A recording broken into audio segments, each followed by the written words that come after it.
regular commission meeting. I'd like to call this meeting to order. Madam Clerk, roll call. Commissioner Burke, Here. Commissioner Davis, Here. Commissioner Taylor, Here. Vice Mayor Williams. Here. Mayor Pigott. I'm here.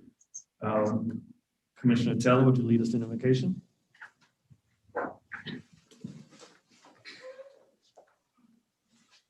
God, we thank you for bringing us together one more time in your name, God. We ask that you come into this meeting. Let us lead your people your way, God. We thank you for the wisdom of the city. In Jesus' name we pray, amen. Amen. Pledge allegiance.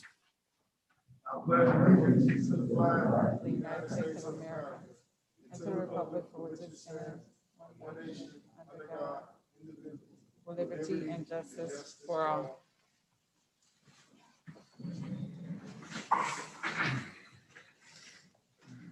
All right. First, I want to also acknowledge and welcome our newly elected officials. This is their first regular commission meeting.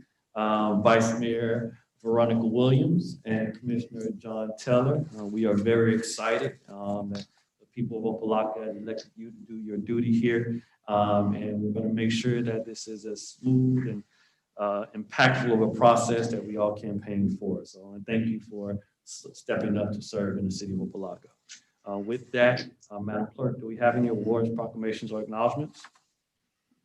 No, Mr. Mayor. All right. Moving on to the approval of the consent agenda. Are there any pulls, deletions, or deferrals?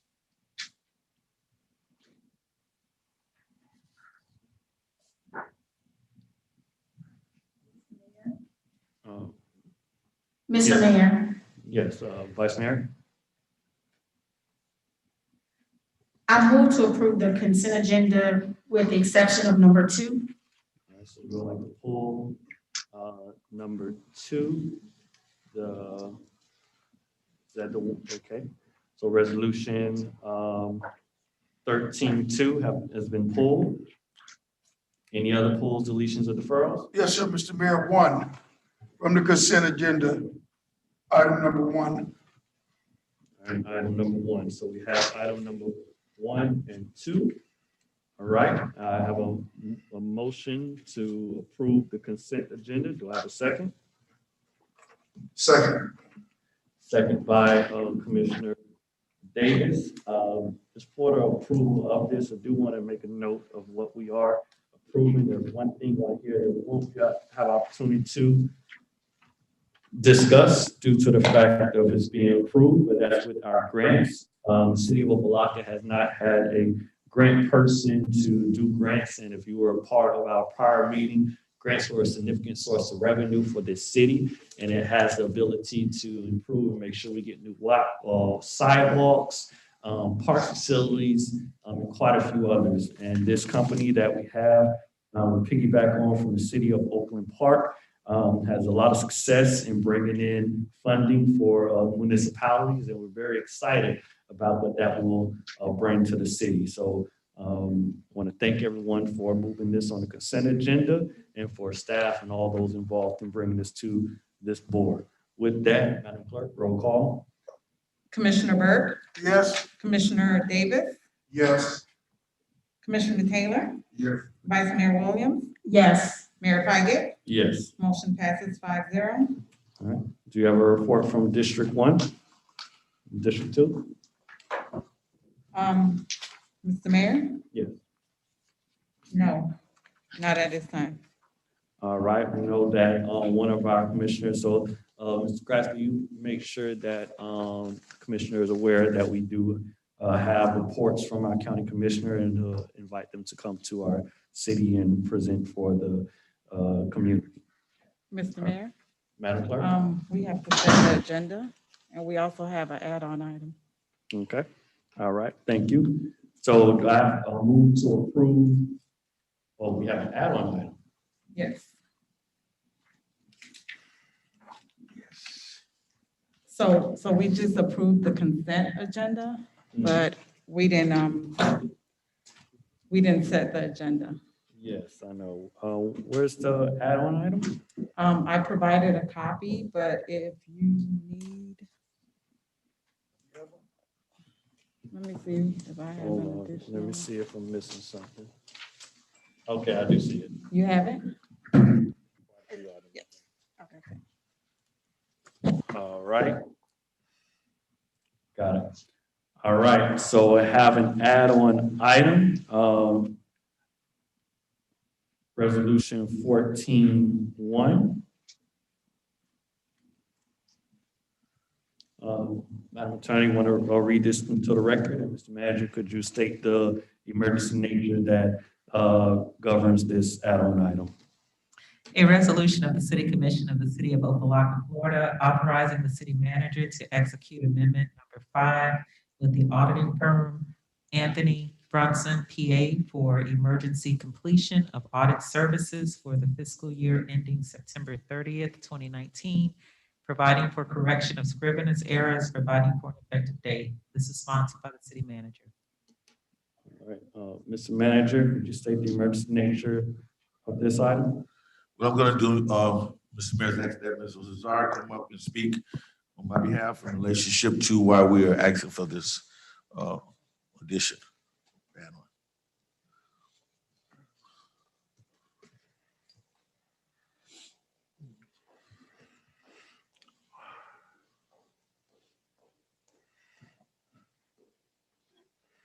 Good evening, Mayor, Vice Mayor, Commissioners, colleagues, and guests. So the reason why staff is recommending for the city to bypass a competitive process and to go ahead and select Anthony Brunson is because the city received a letter from the Joint Legislative Audit Committee from the state of Florida in October requesting that the past due audit for fiscal 19 be submitted on December 7th, 2020, which was this past Monday. The city recognized that it was not in a position to begin the audit, but recognizes that the audit is needed. And we contacted the Joint Legislative Audit Committee and spoke with their staff and shared with them that we needed additional time. We requested additional time up until March 15th, recognizing that we have such a short window of time. We realized that a competitive process could easily take 60 to 90 days to identify a firm to go through that process and then to begin the audit. There's no way that the city would be able to do the fiscal 19 audit with a new firm. Although we think the competitive process is a good thing, we're hoping to do that for fiscal 20 and beyond. But in order to meet the March 15th deadline, we're going to need a firm that already knows the city, that already understands its internal controls and its processes and has done it before. Mr. Brunson's team performed both the 15, 16, 17, and 18 audit. It's 4 years. They have an understanding. They understand the city. The audit fee is $65,000 to conduct the audit, but we believe that in light of what's going on with the city, that even a competitive process may gear us around the same number. So that's why we're making the recommendation to go ahead and go with Mr. Brunson so that we can wrap up the 19 audit, get current, and then it'll be the fiscal year 20 audit that'll be required to be done, which we can start to competitively solicit now that the city has an audit committee that actually convened last Friday was their first meeting. All right, do I have a motion to add this item, 14-1? Moved by Commissioner Burke, Second. second by Commissioner Davis. Any discussion on this item? All right, I do like to state that the audit committee did move to, in their advisory capacity, that we do approve this item before us today. So, Madam Clerk? Vice Mayor Williams, Yes. Commissioner Burke, Yes. Commissioner Davis, Yes. Commissioner Taylor, Yes. Mayor Pigott. Yes. Motion passes 5-0. Do I have a motion to approve the agenda? Move it. Moved by Commissioner Davis, Second. second by Vice Mayor Williams. Madam Clerk? Commissioner Burke, Yes. Commissioner Davis, Yes. Commissioner Taylor, Yes. Vice Mayor Williams, Yes. Mayor Pigott. Yes. Motion passes 5-0. All right, we have a public presentation by Tabitha Bailey from Empowering Minds. This individual will be joining via Zoom. I would ask the IT department. No? Okay, so no, they're not on. All right. Moving on to Citizens Forum. Madam Clerk, could you state the protocols that currently govern our Citizens Forum? Yes, Mr. Mayor. Good evening. As of November 2020, the City of Opa-locka has been holding its city commission meetings in person with social distancing while still allowing virtual participation via Zoom. In-person meetings will be held in the auditorium at Shabandi Village, 215 Purvis Avenue, Opa-locka, Florida, with off-site participants joining by Zoom. Members of the public are encouraged to watch the public meetings at www.youtube.com/user/City of Opa-locka. For meetings held in person with virtual participation, members of the public wishing to address the body on any agenda item may do so in person or virtually. Space for in-person attendance is very limited due to COVID-19 social distancing. Members of the public wishing to address the commission are strongly encouraged to participate virtually. To participate virtually, please register by emailing public comments at opalockafl.gov at least 2 hours prior to the scheduled meeting time to request the meeting link. Those wishing to provide comments on any agenda item are encouraged to do so in advance by submitting their comment via email to publiccomments@opalockafl.gov. Comments on any agenda item must be submitted 2 hours prior to the scheduled meeting time. And at this time, Mr. Mayor, I didn't receive any requests in advance to appear on their Citizens Forum via Zoom, but there may be people in the audience that wish to speak in person. Thank you. And currently there is no one on Zoom that wants to comment. All right, Citizens Forum is open.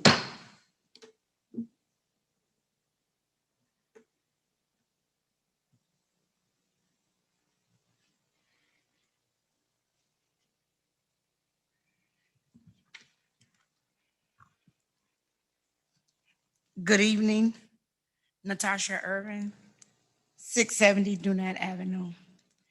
I would like to officially thank Top Notch Liquors and A1 Auto Solutions for purchasing 500 turkeys to feed our community, 99 Jams for giving us masks. It has been years since we've had a turkey giveaway in our community. I am so grateful to Truly Local Cares for partnering with the Opa-locka Booster Club and providing 1,000 food boxes to our residents. Commissioner Burke, we are so thankful that you saw the need and acted on it. Thank you, thank you, thank you. Vice Mayor Williams, it was my first day meeting you. However, you were no stranger. You jumped in and went right to work. I'm excited to work with you again. Your vibe was so welcoming. Commissioner Taylor, thank you for your support as well. People just want to know that someone cares. The event was a great success. As the Booster Club president, a community-based organization, we look forward to working with each and every one of you. And FYI, the toy drive is the drive-through Christmas toy drive is Saturday, December 19th at Opa-locka Methodist Church, 630 Sherrard Avenue at 10 a.m. Today, we registered for the toy drive over 300 children. Our goal in total was 500.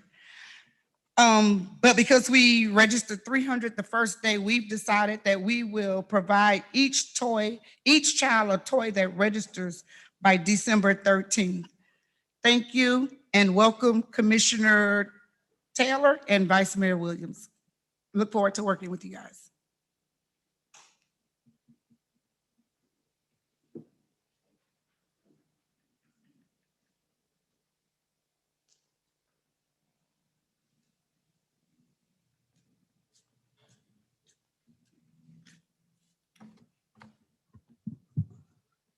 Good afternoon, Commissioners, Vice Mayor.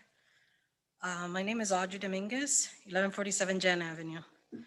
I would like to take this opportunity to thank Commissioner Burke for stopping by my house and dropping off the applications for the gift cards.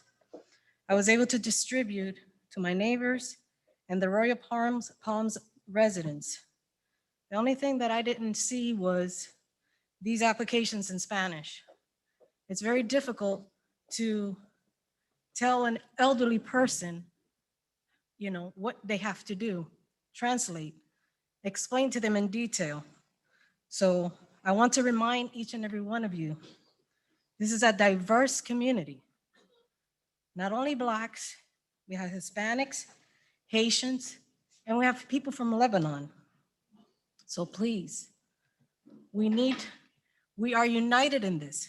Estamos juntos en esto. So please understand that we need the help and we need for everyone to be involved. I also noticed that there are 16 openings to be in the board committee. I was really excited when I saw it. I'm like, okay, well, maybe this time I'll get selected.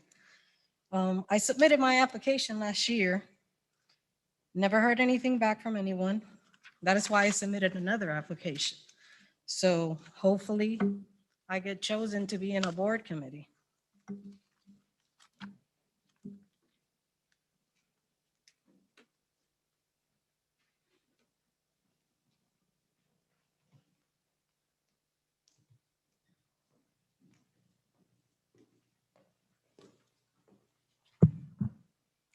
Good evening, Mayor and Commissioners. Brian Dennis, 821 Northwest 54th Street.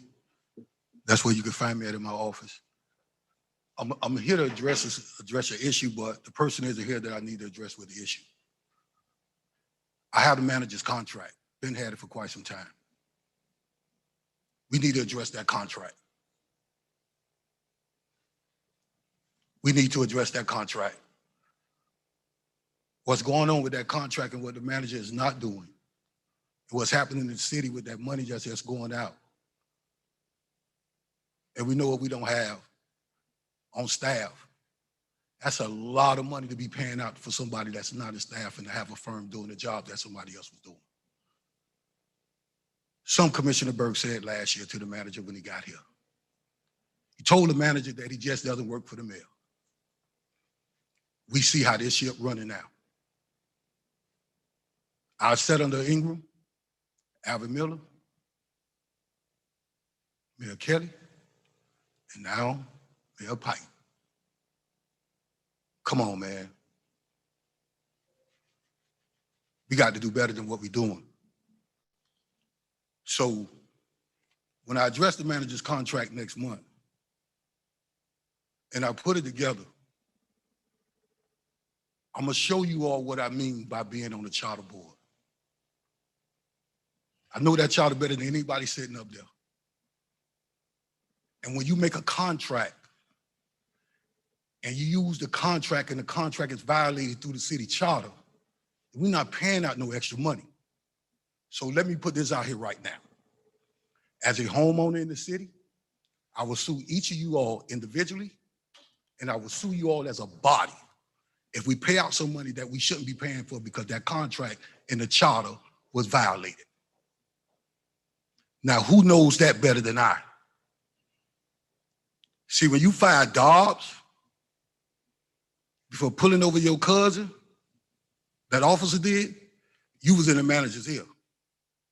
You know how I know you was in the manager's ear. Because we've been having that conversation for 3 years now. You've only been the mayor for 2 years. Mr. Dennis.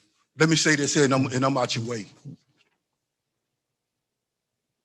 One of the greatest things and the respect that I have for Commissioner Taylor, Mayor Taylor, because regardless of what happened, she had 3 votes.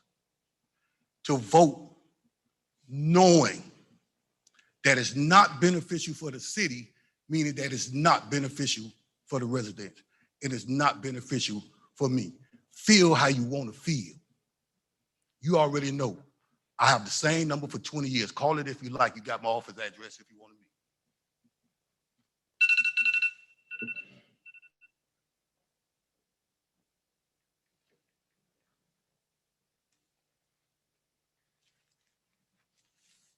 Good evening, Mr. Mayor and Commission and staff and the community.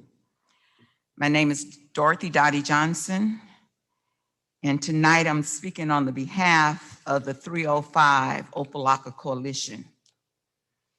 And I only want to bring a couple of things to your attention because we, the community, are very upset.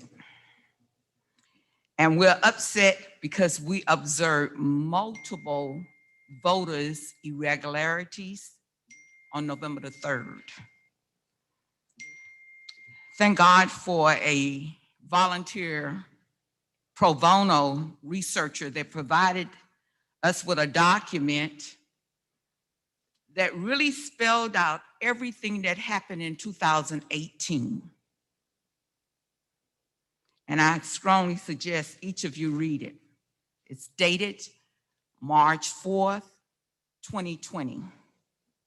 Where I did not have an opportunity to read this article myself because on personal travel, I was stuck in Georgia on a 2-day trip for 3 weeks. But it's very interesting.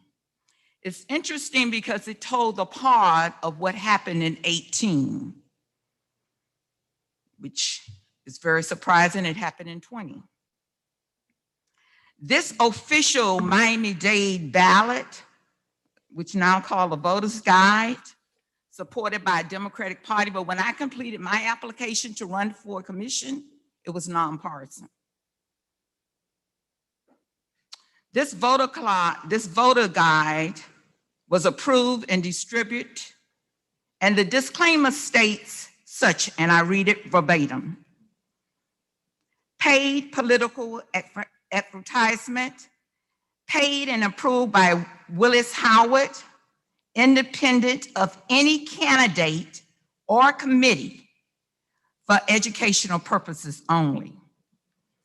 Well, when I get all my facts together in my lawsuit, I've noticed that he was not only an independent, he was a campaign manager for one of the top vote getters. Shame on them. The candidate voter suppression provided citizens in Opa-locka with gift cards from $40 to $30. I'm just trying to get one of them to come forward. Not only audience, people that are in the audience, they've had this conversation with those voters, but they are afraid. They're afraid to come forward. But I pray and hope that God will give them the courage to know if it's done now by the new generation, it's going to be done again. Is that my time is up? Yes. I will conclude this here presentation and will continue with news time as well as in my lawsuit. Thank you very much. Citizens forum is open. All right, I was made aware we have another online submission. Madam Clerk.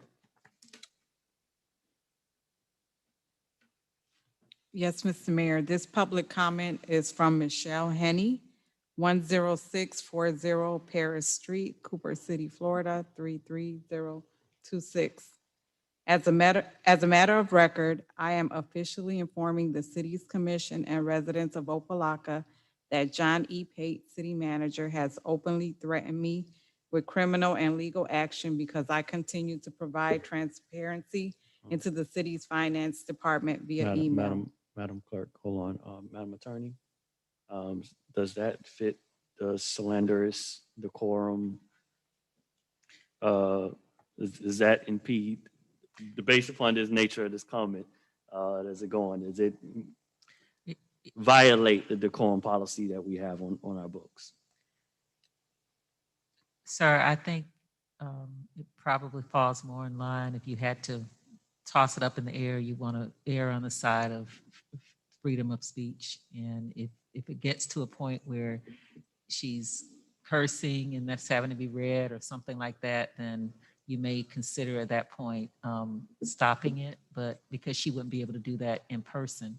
But so long as it's just she's stating her position on an issue, you want to err on the side of the First Amendment rights that that person might have. Thank you for your counsel, Madam Attorney. You may proceed, Madam Clerk.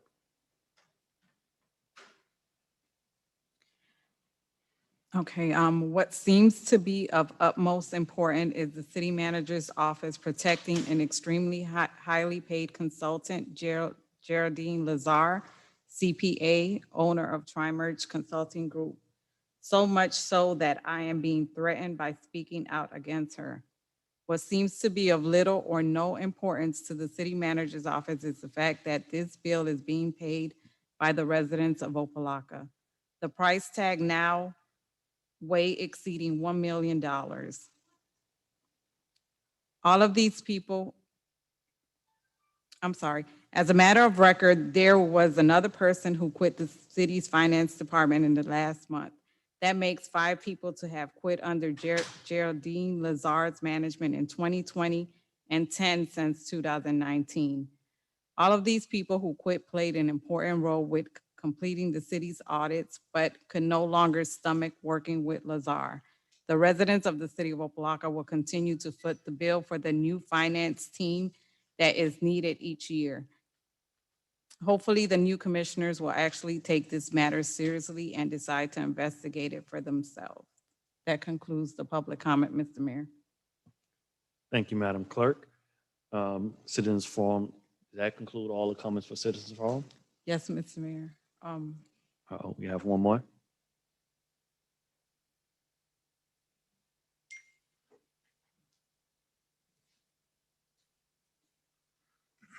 Good evening. My name is Antoine Thomas. I'm a resident of 13724 Northwest 23rd Avenue. I'm here to talk about the flood issuing that we're having in that area. Just to put it out there, my home was flooded twice this year. Within the first time being, I think it was in May, it happened. And I went out and I got the sandbags and I tried to stop the flood from water from coming in. Also, it happened this past, had to be the last time we had this issue with the flooding. It came in again. I just want to let it be known that it's very frustrating being a resident and having to go through that. This last time it happened, I had just got back in my home after being repaired. I spent over $12,000 getting repaired. My floor was completely destroyed. They had to do the flood cut. My walls, everything had to be cut open and dried out. For it to happen again in a period of less than 6 months was very frustrating. I had my daughter in there with me, and to see the water come in and to have nothing to be able to do anything about it. Like I said, it was very frustrating. I understand that it's a problem that's not going to happen overnight to be solved, but just bringing the issue that it's like I said, it's very frustrating, and I don't want to go through it again.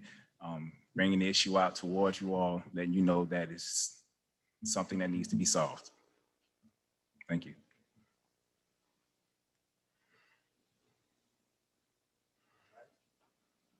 All right, hearing no other comments, I'll open the floor for any responses from the commission, the manager's office. Mr. Mayor, Commissioner Burke. I heard from that young man before, and that is why I'm saying I have a problem with the city spending money on the Glorietta apartments for flooding when we got homeowners in our city that pays taxes that we can't do anything for. It's not right that we should take our taxpayers' money to use on private property, somebody that's getting paid millions of dollars every month. And then we have to hear our residents, our homeowners, come into the city and tell us how, once you use your insurance, you can't use them again for the same thing. So the second time, that money had to come out of his pocket. And it's been a flooding problem in that area for years. I've been here. Just like it's been a problem in Glorietta for years. But the owners of Glorietta get millions of dollars every month. Every month they get millions of dollars from HUD.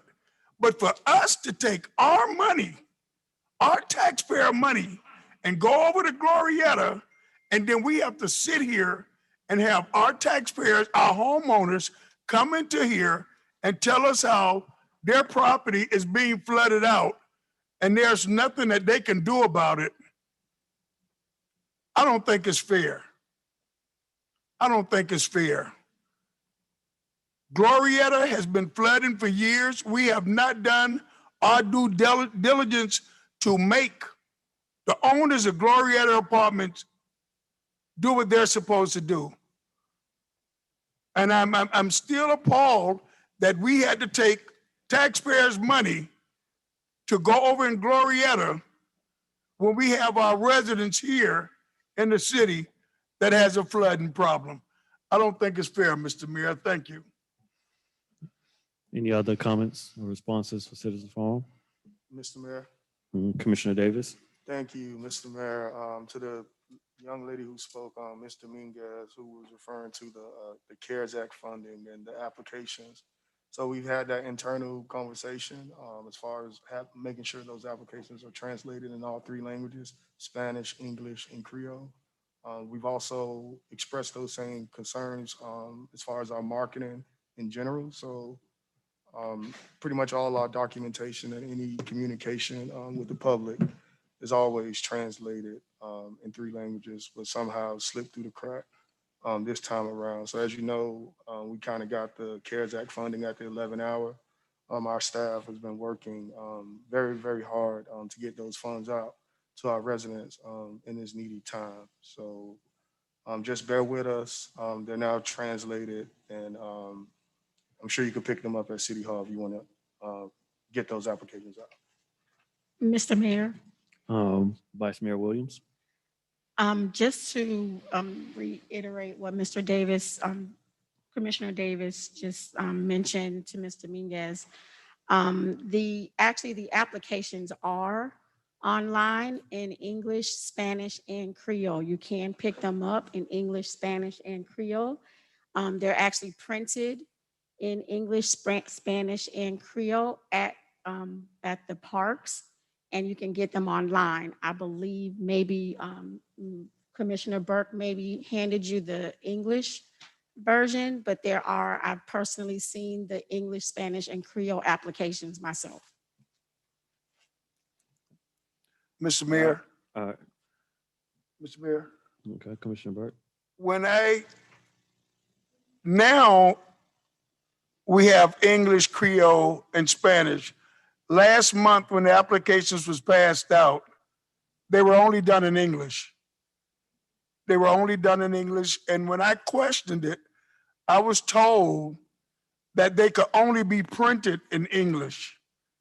I contacted Ms. Modkins, and Ms. Modkins said that's what she was told, that they could only be printed in English, but she would take care of it immediately, which she did.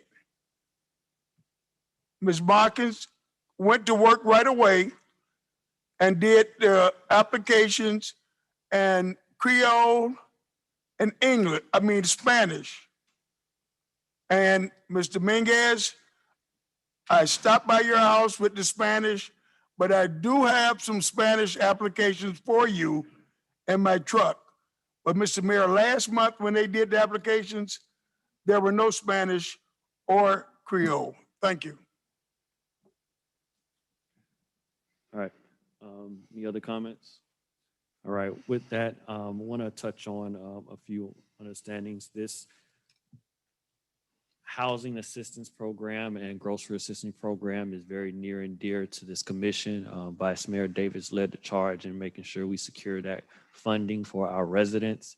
And that's, as mentioned by a citizen, yes, the first round, like all across the county, applications were in English, but it was voiced of almost everyone on this dais to ensure that our residents get them in Spanish and Creole. And as you notice on all our social media, we continue to make sure our messages are in all three languages, and we will continue to do so that all residents are included in this government and how we move forward. To the young man that was spoken about the flooding, this is one of our four major challenges that we are facing as a city, tackling it head on. We declared a flooding emergency last year and have secured a group of contractors to do a citywide assessment of our flooding. And we're currently in the middle of that assessment so that we can move forward in prioritizing projects across the city of Opa-locka. So we are addressing it. It is not going as fast as all of us would like, but this is a issue that was decades in the making. However, we have allocated millions of dollars over the next 5 years to address it, and we are moving forward on those projects. And if you want to get updates, I strongly encourage you to reach out to our Public Works office and also to our offices so that you can be aware of what's the status and stay on top of us. Hold us accountable as a government to ensure that we address this. This is one of our duties as a government, to leverage our tax dollars to make sure that we are all living and working in a safe and sanitary environment. And that goes for all citizens, no matter where they live at on public or private property. It is our responsibility to ensure that everybody lives in respectable conditions. And that's what we are here to do. So with that, no further comments in Citizens Forum. I would like to close Citizens Forum and move on to our action items. Madam Attorney, 13-1. Mr. Mayor, there was a poll. Should I do the poll first? Yes, that's 13-1 and then 13-2. Those are the two polls we have.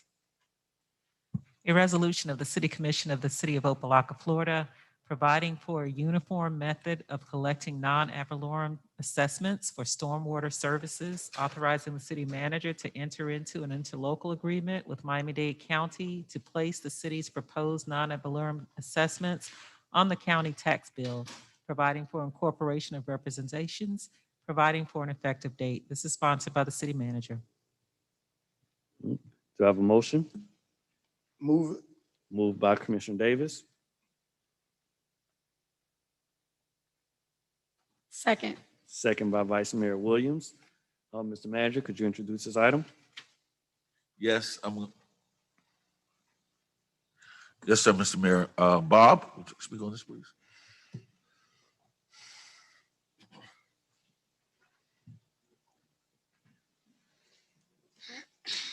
Hi, good evening, Mayor, Vice Mayor, Commissioners. I'm going to ask your indulgence. I'm going to leave my mask on. There's enough traffic up here tonight that I'm a little concerned this might be a hot spot. So at the price of impeding communications a little bit, hopefully we can get through it. Stormwater is kind of a strange thing. It's not like getting charged for 1,000 gallons of water. I'm going to take a quick moment just to explain what it's about and then what this resolution seeks to achieve. The city has a stormwater drainage system. Bob, you might want to take your mask off. Here, you want to close? No. Oh, you don't want to take it? Okay, all right. I asked your indulgence.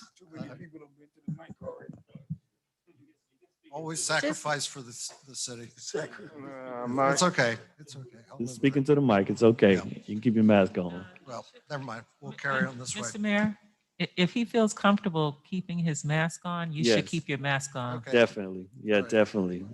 Sorry to cause the consternation. I was Yes. just watching the traffic up here. It's A-okay. Okay, Yes, thank you. please do. I will Thank do you. my best. I'll hold this real close and hopefully we'll get through it. Stormwater, the city maintains a stormwater drainage system. It's a hot topic, certainly discussed several times tonight already. It's got to pay for it. It does it through something called a stormwater fee. The concept behind a stormwater fee is the more impervious area you have, the more water that runs off your property runs into the city's drainage system. So consequently, there has been a system devised based on impervious area and stormwater units. A residential unit, by definition, is one stormwater unit. Right now, it gets charged $6 a month. On an annual basis, that would be $72 a year. If you're in a apartment building that has 8 units, it would be 8 residential units a month. 8 times 6, $48 times 12, whatever that is. I'll defer that one. That's the basis of residential charges. For a commercial property or all non-residential property, and again, this is only developed property. This is not all property in the city. So if it's empty lot, they do not get charged. Commercial properties are based on the amount of impervious area that you have, impervious area being defined as area that water cannot penetrate, therefore it runs off into the drainage system. Just to put things in perspective, the code requires that every developed property in the city be charged for this. Right now, what is occurring is the charge is on the water bill. The water bill is an ineffectual way of charging it. You have difficulties in identifying which water meter is to which property. If people leave and you close the account, you don't charge, you lose stormwater revenue. If you have a larger industrial complex, let's call it a commercial complex, such as a shopping mall. That's going to have all sorts of water services. That's going to have all sorts of tenants with water accounts. Very, very difficult to make an assignment of a true charge for that tenant in that property. So there are problems in doing it. To put things in perspective, in FY20, under the charge for stormwater, the city realized about $1 million in revenue. An engineering study has been done, and based on the stormwater concept, instead of the $1 million that the city is realizing by being billed on the water bill, it should be realizing $2 million. So what it says is 50% of the properties are supporting the stormwater system, the drainage system. The other 50%, not through their choice, but just because we're not billing that well, are not supporting that. What we are proposing is the stormwater charge is really based on the impervious area of a property. We are proposing that the same charge that's now appearing on the water bill be charged on the property tax bill.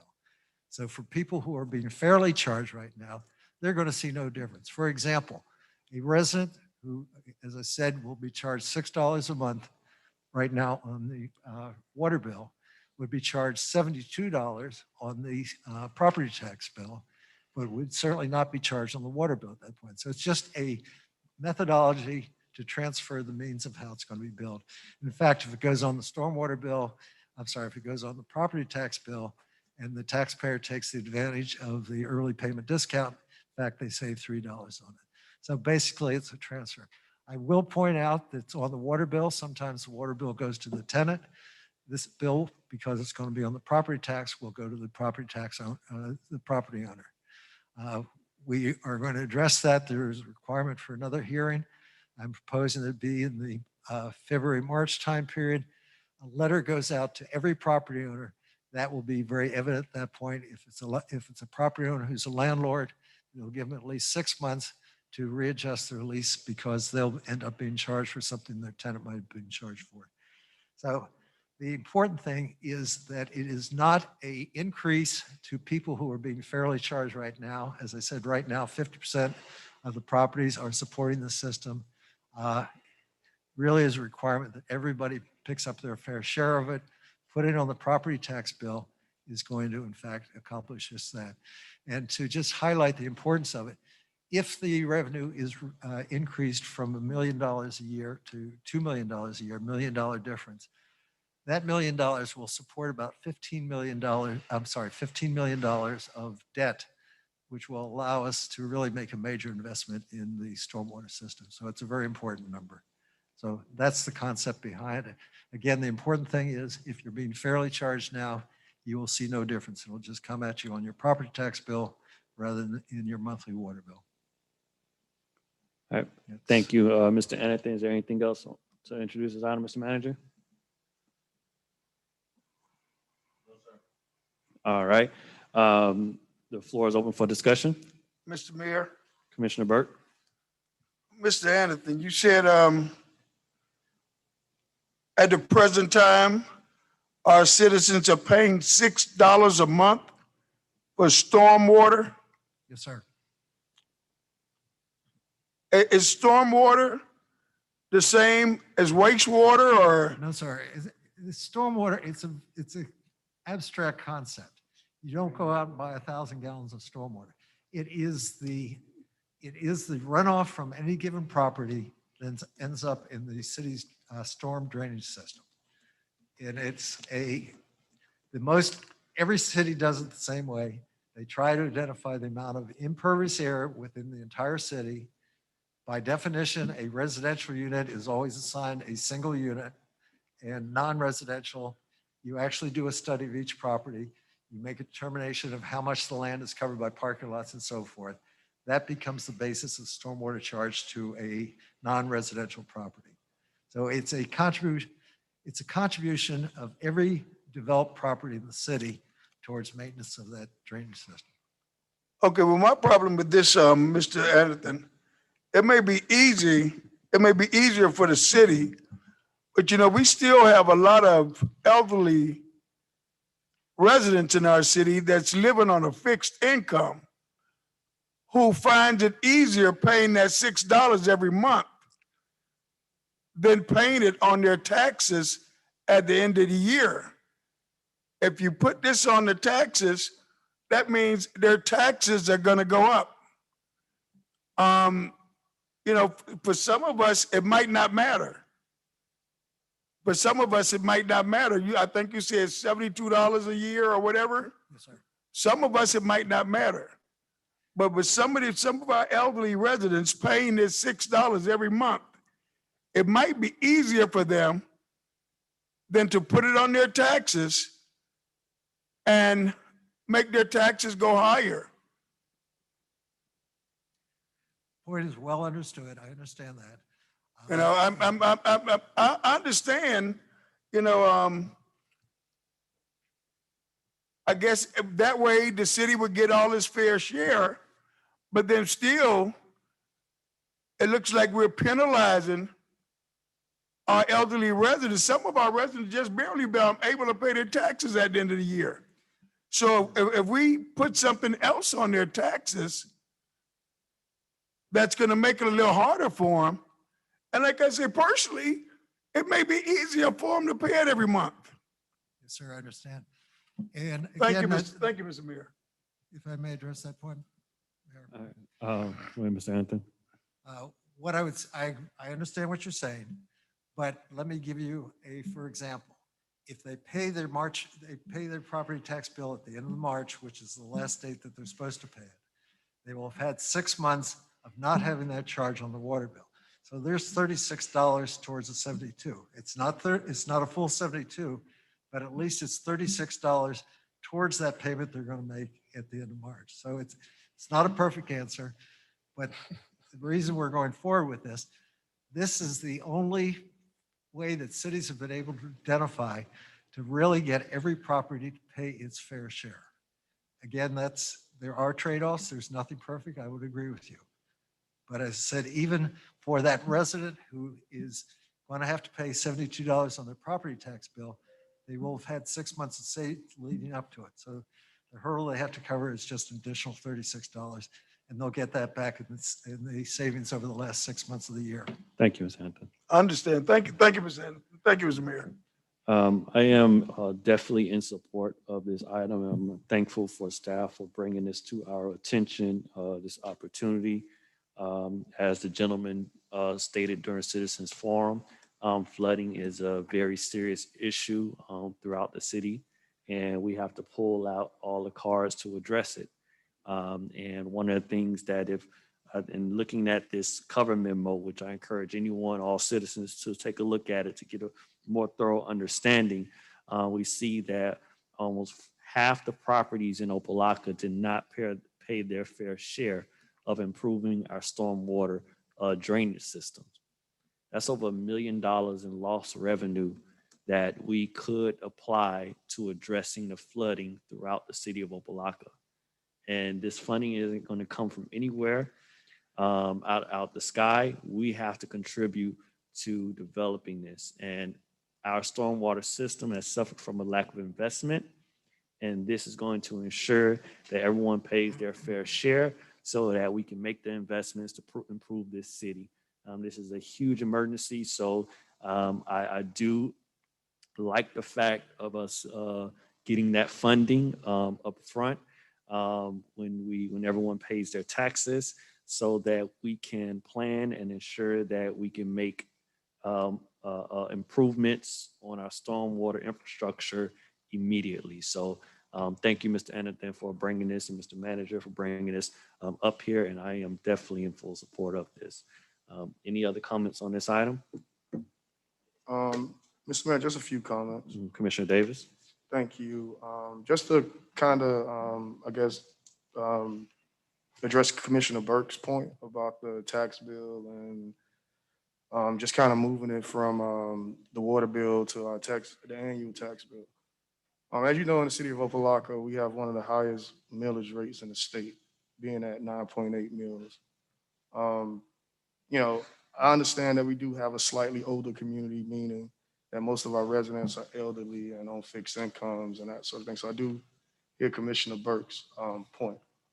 I just want to point out that, Commissioner, if we are to do some sort of reform. Hold on, I just want to make sure we address the commission. Okay, sorry. And to the entire commission.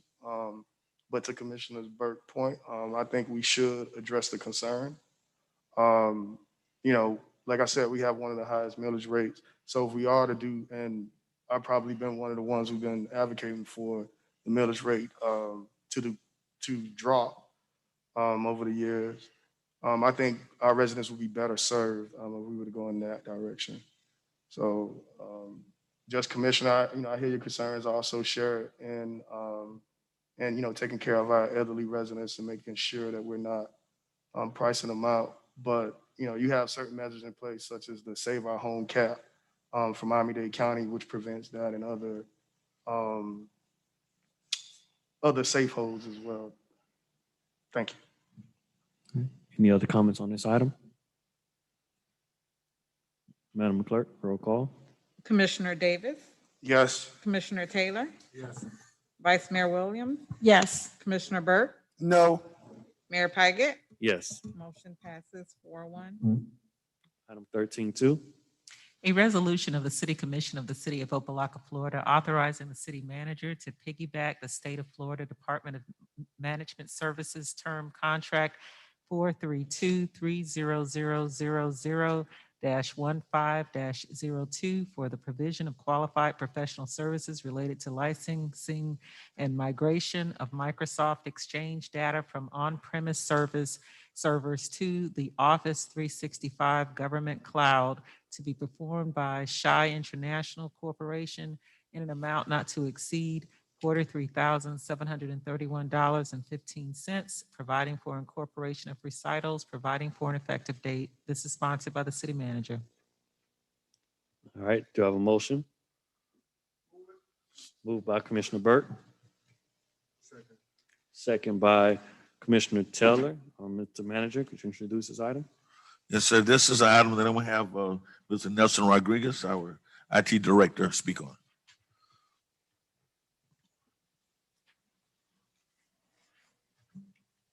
Good evening, Mayor, Commission. Nelson Rodriguez, IT Director for the City of Opa-locka. This item, what I'm bringing forward, is a recommendation to move all of our email and Office products from on-premise servers located at City Hall to the Office 365 Cloud. This also includes the licensing for Office 365, which is the suite of Microsoft products. Most importantly, one of the initiatives that we were tasked for fiscal year 2021 is to increase collaboration between departments throughout the city. Before Zoom was a very popular thing, Microsoft Teams kind of sat in the background. But now I see that Teams could be a great addition to the suite of products that we currently use for active collaboration between the departments. Now, the way things are done is a lot back and forth in email, and emails get lost and shuffled around, documents get changed, people don't get updated emails or documents. So we want to kind of create channels on Teams where the information is current. And if we're working on one document, we can work on that one document together.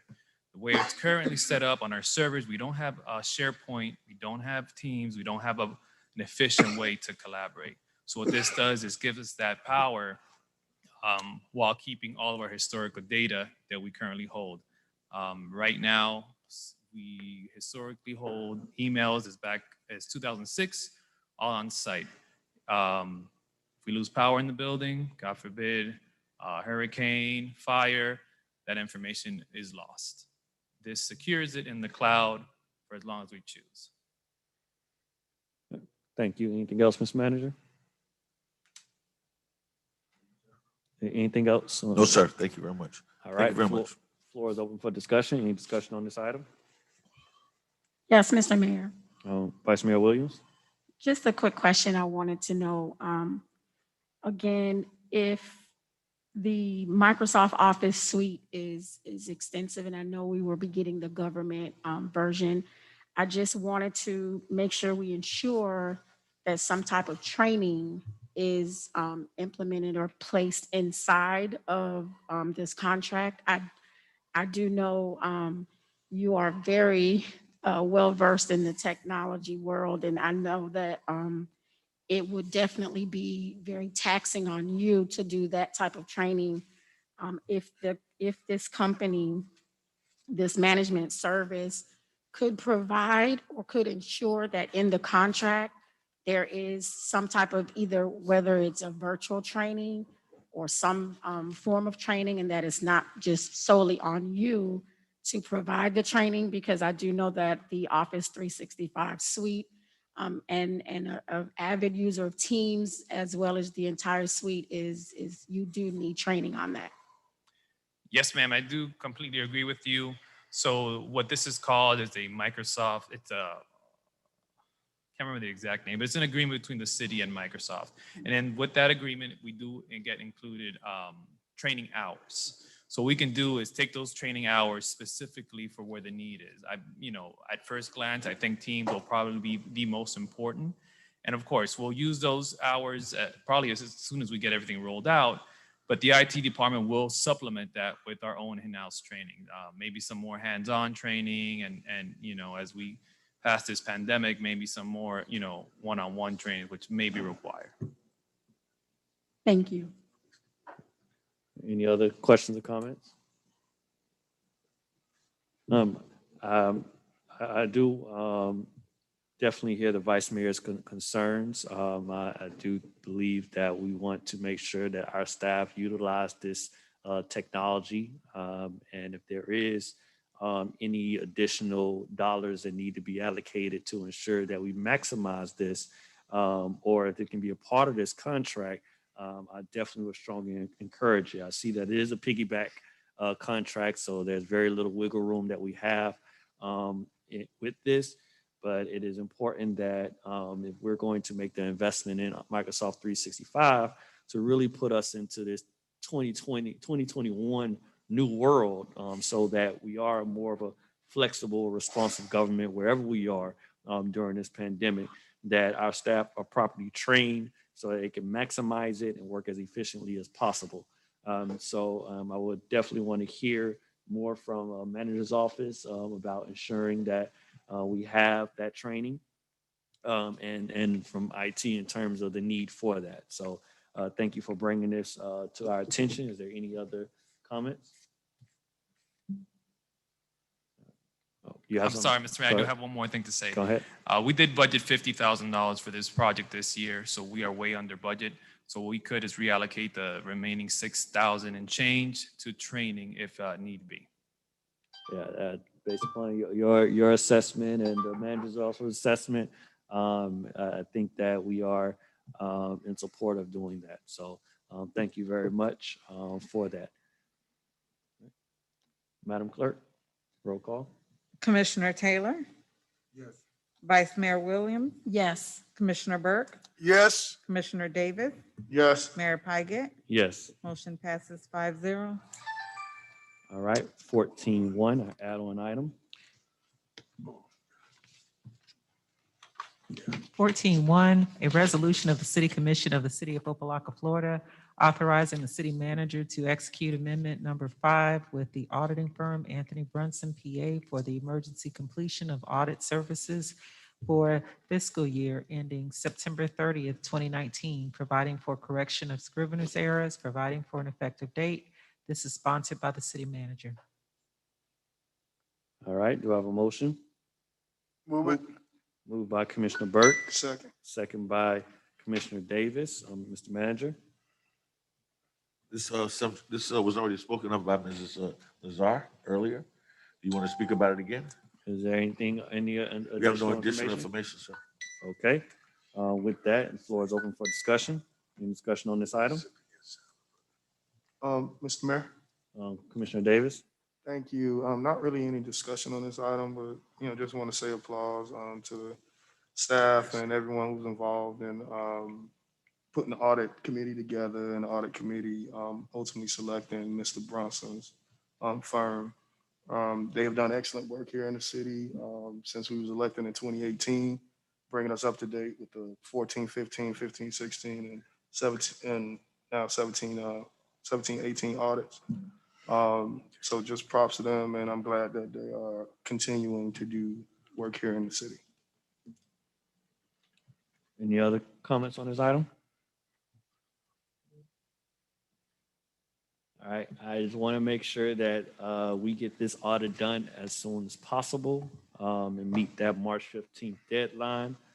Under the current circumstances of our time frame with JLAC, it is important that we do execute this under our emergency orders. However, I do want to make sure that our next audit and all audits moving forward abide by our codes so that it is properly RFP'd and solicited, so that we can go through that process in competitive bidding. But due to the nature we're currently in with a financial crisis, it is very important that we get this done as soon as possible, and we're up to date in our audit. So thank you for Mr. Manager bringing this to our attention and making sure that we execute on this item. With that, if there are no further comments, Madam Clerk, roll call. Vice Mayor Williams, Yes. Commissioner Burke, Yes. Commissioner Davis, Yes. Commissioner Taylor, Yes. Mayor Pigott. Yes. Motion passes 5-0. Madam Attorney, public hearing item 15A1. A resolution of the City Commission of the City of Opa-locka, Florida, approving a variance request for the construction and operation of a vehicle carrier facility on the property located at 2395 Alibaba Avenue, identified by folio 08-2122-002-0580 in the I-2 zoning district, providing for an effective date. This is sponsored by the city manager. All right, this is a public hearing item. Public hearing is open.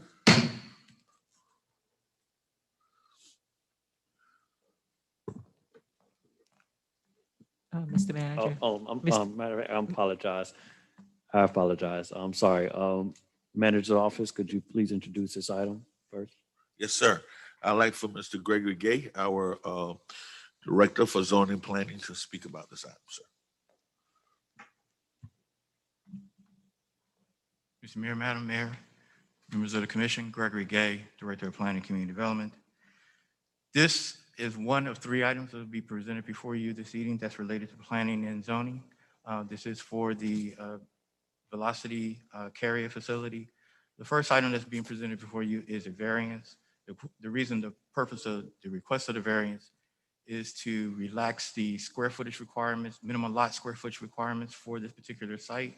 The lot is presently 15,000 and some change, just under 16,000 square feet. Our zoning code represents that the minimum lot size should be approximately 20,000 square feet. They are actually short of that right now. So in order for them to be able to move forward with this particular application, they've requested a variance. This has been presented before the Planning and Zoning Board. The Planning and Zoning Board recommended approval. Staff also recommends approval for this particular application.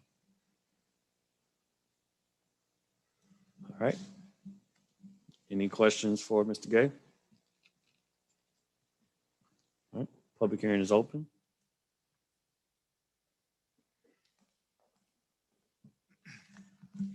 Thank you, Mr. Mayor, Commissioners. Ben Fernandez, 200 South Biscayne Boulevard, here on behalf of the applicant, Velocity Carriers. As your planning director, Mr. Gay, recounted, this has been a long process for my client. who is with me. Jenny Iturriaga is here with me this evening. Her husband couldn't make it, but this is a small business, family-owned business. They are car carriers. They purchased this property, which is abutting the Coffs Towing Company, which I'm sure you're all familiar with. And it has been historically used for storage of similar types of vehicles. Unbeknownst to my client, the property, although it is platted as two separate legally platted lots, the codes changed over the years, and now you have this minimum 20,000 square foot requirement. This property falls short of that by about 7%, a few hundred feet. So in my estimation anyway, it seems to be the classic hardship, not brought on by anything that the client or the property owner did, but just because of the circumstances and the changes of the code. We're just trying to make use of this property. When we found out, we were notified by staff that we shouldn't be using it because we need to get the proper approvals. It has not been used for any business purposes. There's one trailer left on the property that couldn't be moved, but it's not being used for any business purposes. So we're here trying to follow the correct process. We've asked for the variance to essentially allow the business to operate legally. And then we've also simultaneously, and I guess you're going to get to that, presented an application to essentially vacate the right-of-way that isn't being used. 24th Court hasn't been used. I don't think it's ever been used. Tried to determine whether or not it was a street, because it's always sort of functioned as a private driveway. And we've applied to vacate that, and we've made an offer. And I don't know if now is the right time to go into that presentation, but I figured that it's all part of the same story. So I guess I'll explain it now.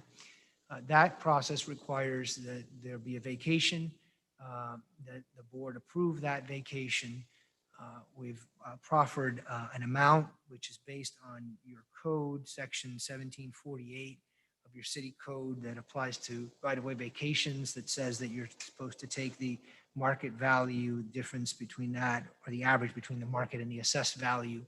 We've done that based on the purchase price of the property and the assessed value of the property on the property appraiser's website.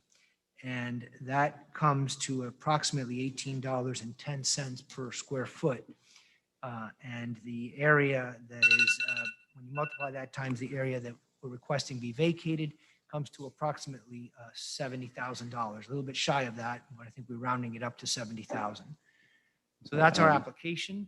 We ask that you support your planning director's recommendation, and we're here to answer any questions, and we thank you for your time this evening. Thank you. Thank you very much. Do you have a motion, any comments, questions? Do you have a motion? Move it for approval. Moved by Commissioner Burke, Second.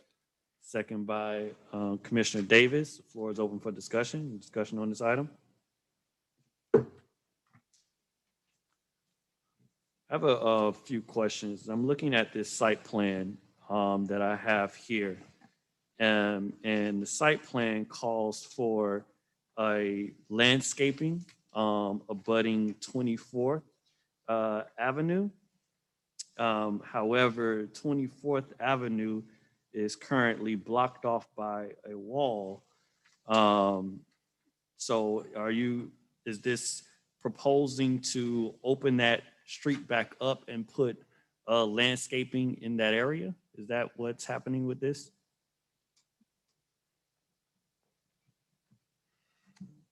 Mr. Mayor, Gregory Gay, and Commissioners. The purpose of the landscaping is part of our code requirement that there has to be a certain amount of landscaping on the site itself. The property owners and along with their legal team basically are representing what the landscaping would be at this time based on the configuration of the site.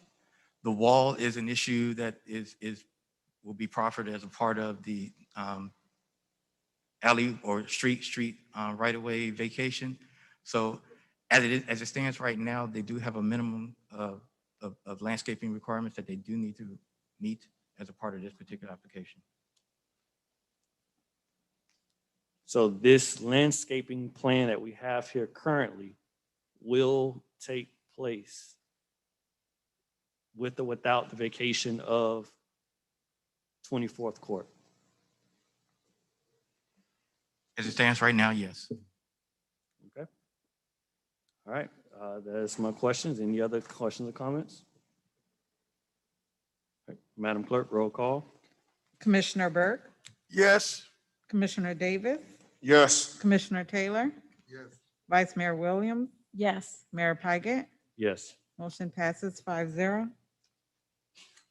All right, item 14.2, Madam Attorney. A Oh, and resolution of the Madam City Commission. Attorney, hold on one moment, I apologize. I do want to recognize that our County Commissioner, Gilbert, has entered, so thank you, Mr. Gilbert, for coming in.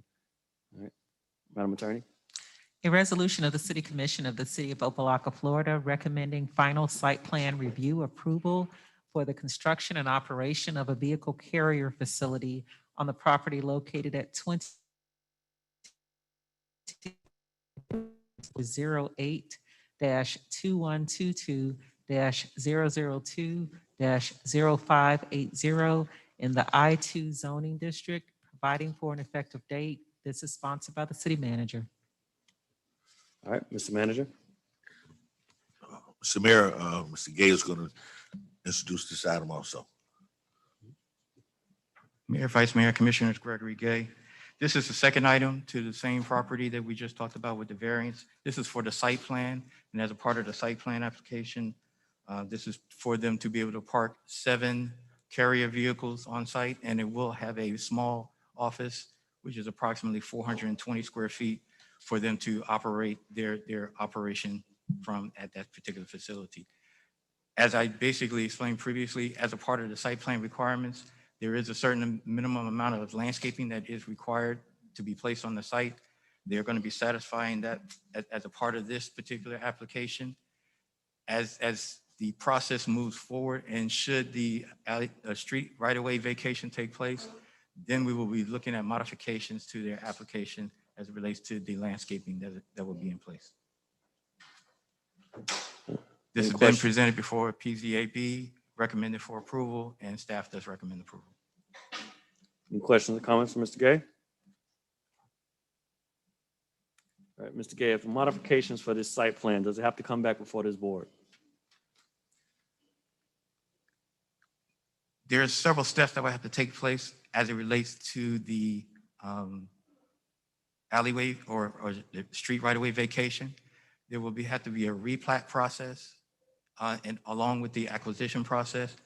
That will be brought back before this board, and if the board so chooses to, at that time, they've had an opportunity to look at some of the other things that will relate to that. Because as it relates to that replatting process, that's in essence expanding the site. So we will have to look at those particular issues at that time. Thank you. All right, public hearing is open. Public hearing is closed. Do I have a motion? Move it for approval. Moved by Commissioner Burke, Second. second by Vice Mayor Williams. Any discussion on this item? Madam Clerk, roll call. Commissioner Davis, Yes. Commissioner Taylor, Yes. Vice Mayor Williams, Yes. Commissioner Burke, Yes. Mayor Pigott. Yes. Motion passes 5-0. Madam Attorney, 14.3.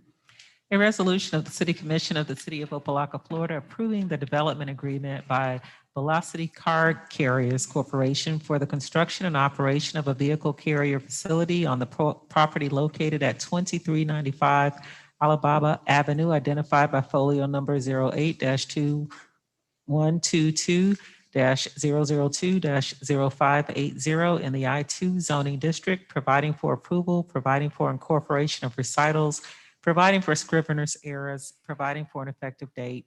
This is sponsored by the city manager. All right, Mr. Manager. Mr. Mayor, Mr. Gay will introduce the item also. Thank you. Mayor, Commissioners, Gregory Gay. This is a development agreement that is associated with all new development that occurs within the city. As it relates to this particular development agreement, there are a few things that will have to be addressed as a part of the development agreement.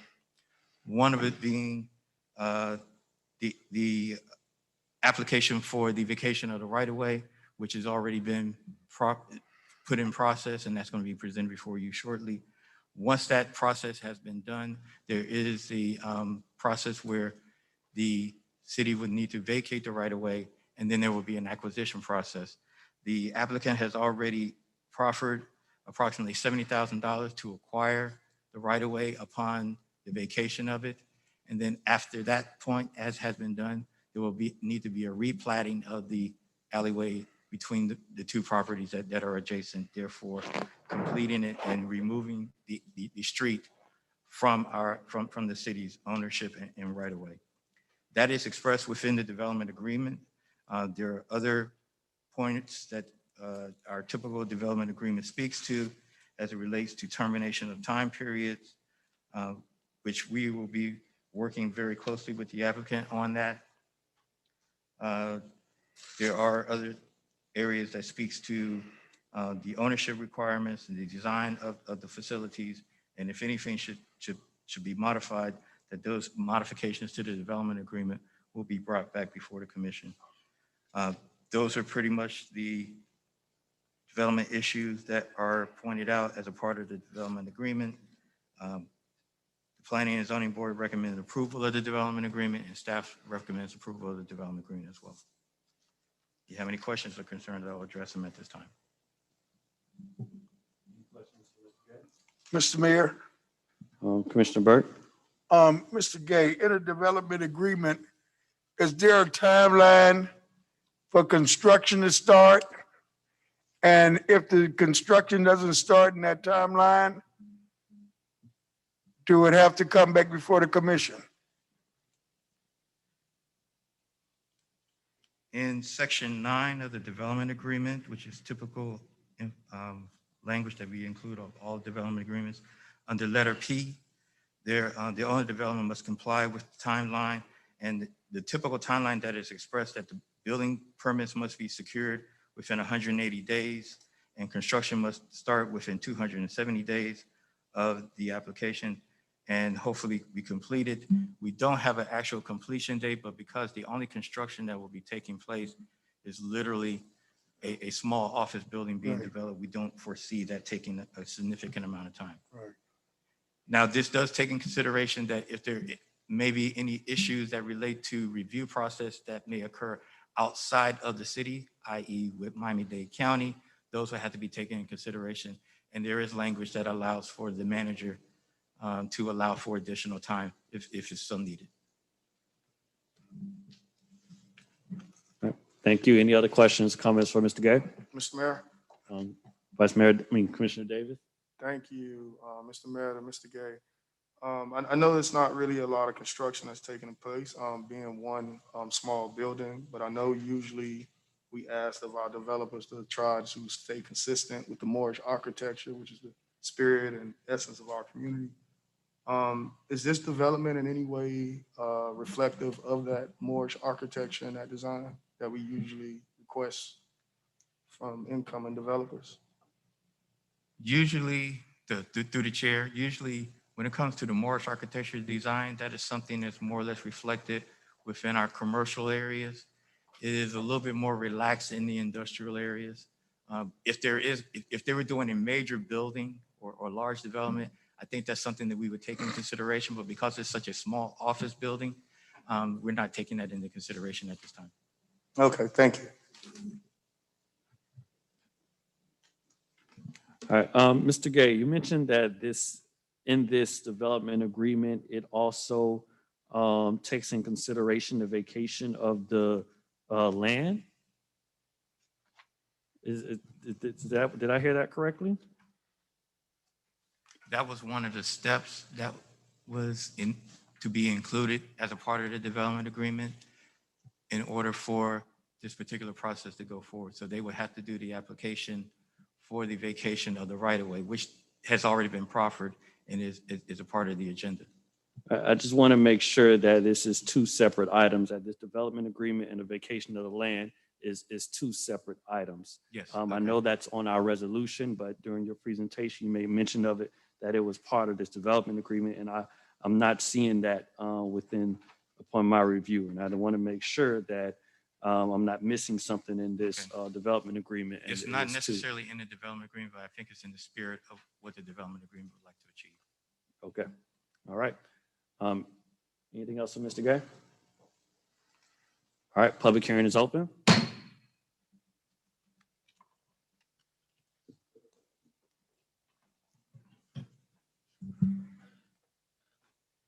Mr. Mayor, Commissioners, if I may again, Ben Fernandez, just to follow up on Mr. Gay's comment, I do believe, Mr. Mayor, you're correct, the development agreement is separate from the closure, but they are related in that once the closure is approved, the closure requires additional steps. First, there's the vacation that hopefully the commission would approve today, and then the actual reversion of the land into the property takes place through the platting process. And at that point, the development agreement is designed to recognize the phasing. I think that's why your recommendation talks about the phasing of the project. It would initially operate based on the square footage owned today, which is less than 20,000. Once the street is closed and the full 20,000 is there, and we comply with the code, then the site plan can be revisited or modified as necessary or adapted. I think that's the idea. Thank you. Thank you. Public hearing is open. Public hearing is closed. Do I have a motion? Move it for approval. Moved by Commissioner Burke, Second. second by Commissioner Davis. Any comments on this item? I am in support of the development agreement and site plan as I see it at the moment. And the other item we'll get to when we get to that one. With that, and no further comments, Madam Clerk, roll call. Commissioner Taylor, Yes. Vice Mayor Williams, Yes. Commissioner Burke, Yes. Commissioner Davis, Yes. Mayor Pigott.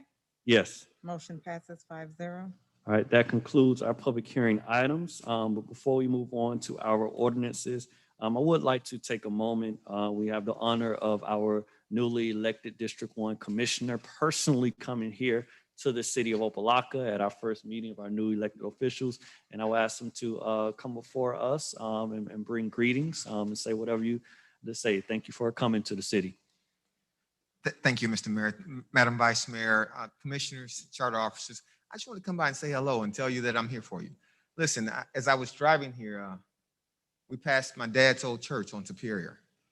And when we got off on State Road 9, we came across the tracks. Before that, the church was on the Bab.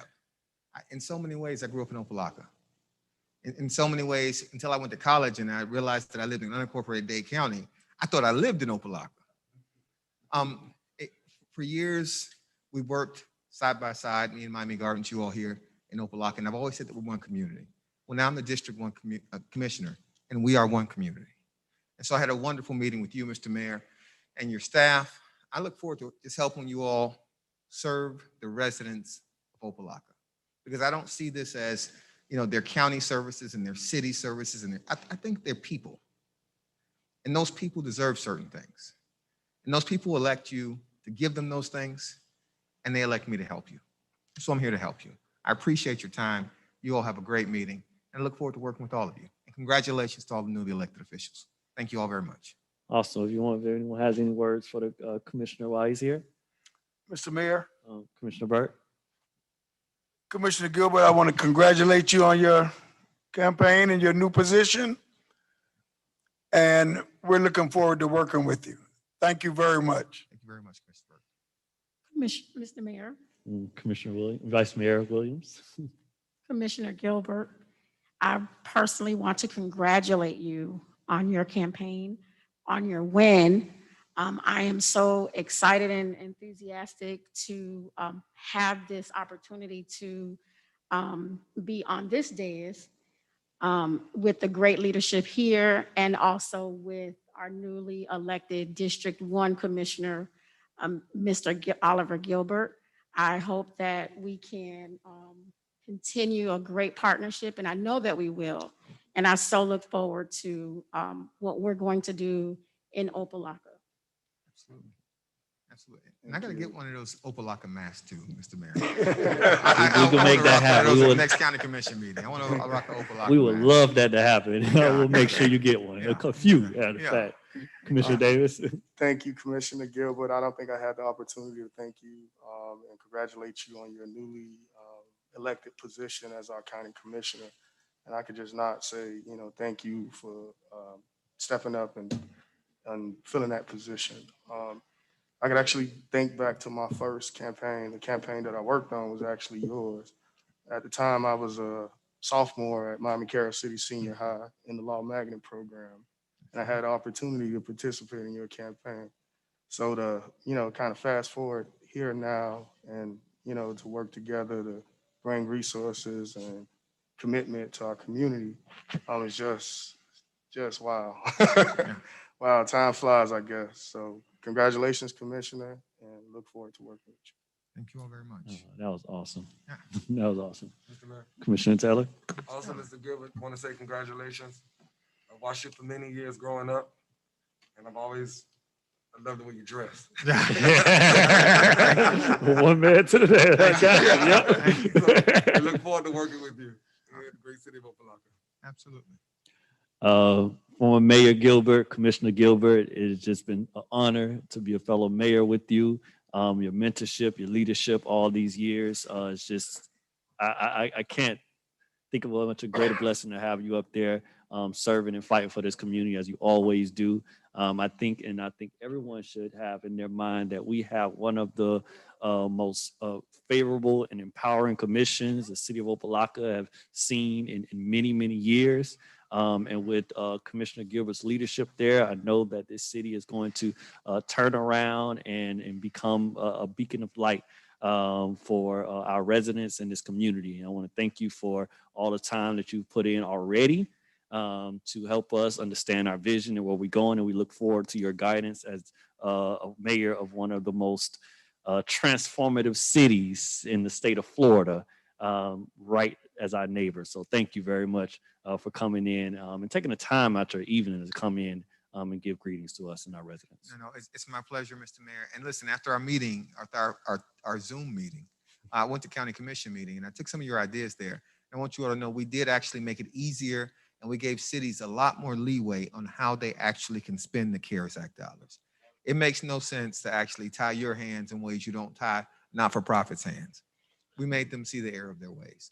And so hopefully it'll be easier for you to get that money in the streets to your residents because we know that people need help. So I appreciate you all. I appreciate your service. I appreciate your partnership. I look forward to working with y'all. Thank you. Much respect. Thank you. Yeah. All right.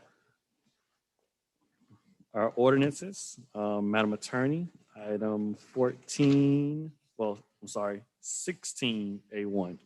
An ordinance of the City Commission of the City of Opa-locka, Florida, amending and replacing in entirety Article 4 of the City of Opa-locka's Code of Ordinances entitled Stormwater Utility, specifically amending sections 21-190 through 21-196, creating new sections 21-197 through 20-203, providing for intent, construction, definitions, utility establishment, customer base, utility categories, fee schedule, and payment exemptions, stormwater utility enterprise funds, requests for adjustment, prohibitions, permits, plan reviews, inspections, and administrative fees, providing for codification and scrivener's errors, conflicts of law, severability, and providing for an effective date. This is sponsored by the city manager. All right. It's a public hearing item. Public hearing is open. Public hearing is closed. Do I have a motion?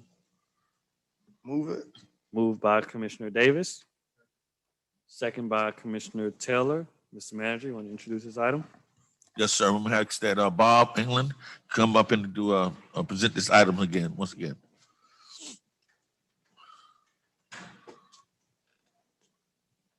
Good evening again, Mayor, Vice Mayor, Commissioners. Bob Anathan, Budget Administrator. Very, very quickly, this is the enabling legislation that allows us to do what we discussed before in terms of placing the stormwater charges on the property tax bill. The ordinance that is currently on the books, which this will replace, it only recognized billing on the water bill, and this is in fact what enables it. The existing ordinance was very minimal because this had to be done to enable the billing on the property tax bill. City attorney took upon herself to do some research and has greatly strengthened this ordinance over what's on the books right now. What's been added to it, a much better definition of the rights and responsibilities of the utility fund. It also acknowledges the fact that major commercial developments may establish their own retention holding systems, which if they do would earn them a right to have an abatement to the stormwater fees. But equally important, it takes the stress off the city's stormwater system. So it's a real positive thing. Another clear benefit of this ordinance is very clearly defines a set of prohibitions that the community should not do, because if they were to do it, it's going to create problems in terms of the effectiveness of the stormwater system. So it very clearly defines it, leaves no stone unturned in terms of what should not be done. One other important feature that's been added to it is a very clear definition of the appeals process. So as I said, the primary reason was to enable placing these charges on the stormwater, on the property tax bill, but it's a greatly strengthened ordinance over what's currently on the books. All right.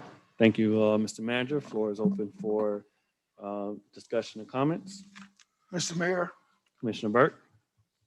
So Bob, if I built my own retention pond outside my home, so that relieves me of being on the bill and putting it on my taxes as well? It's primarily designed for major commercial things, and there's a whole set of things you have to do and maintain it, which I did not add, which I should have added. It's got to meet certain specifications. It's got to be maintained in a certain way. So it's not free lunch. It certainly is an incentive for major commercial sites to consider it, to reduce their stormwater charges and take some of the load off of the city system. Okay, Bob, thank you. Thank you, Mr. Mayor. All right. Any other comments on this item? Mr. Bob, going back. Commissioner Taylor? Sorry. Going back, will you be educating the citizens on the fee? I'm sorry, sir, say again, please. Will you be educating the citizens on the fee that you're going to be adding? As I said, there is a requirement for a hearing sometime between now and September. I'm certainly advocating that we do it sooner rather than later. As part of that hearing process, we do reach out to all the property owners because they're going to be the ones who are most impacted by it. And in that, there will be explanation as to what it's about, why it is, and the justification for it. So it's not going to be educating every person, but it will be educating the property owners. All right. Any other comments, questions on this item? All right. Thank you very much, Mr. Anderson. Madam Clerk, roll call. Oh, yeah, we will. Yeah. Commissioner Burke, I still say no. No. Commissioner Davis, Yes. Commissioner Taylor, Yeah. Mayor Pygott. Yes. Motion passes 4-1, first reading. 16A2. An ordinance of the City Commission of the City of Opa-locka, Florida, authorizing a right-of-way vacation Northwest 24th Avenue. Request approval for the construction and operation of a vehicle carrier facility on the property located at 2395 Alibaba Avenue. Identify. One moment, Mr. Mayor.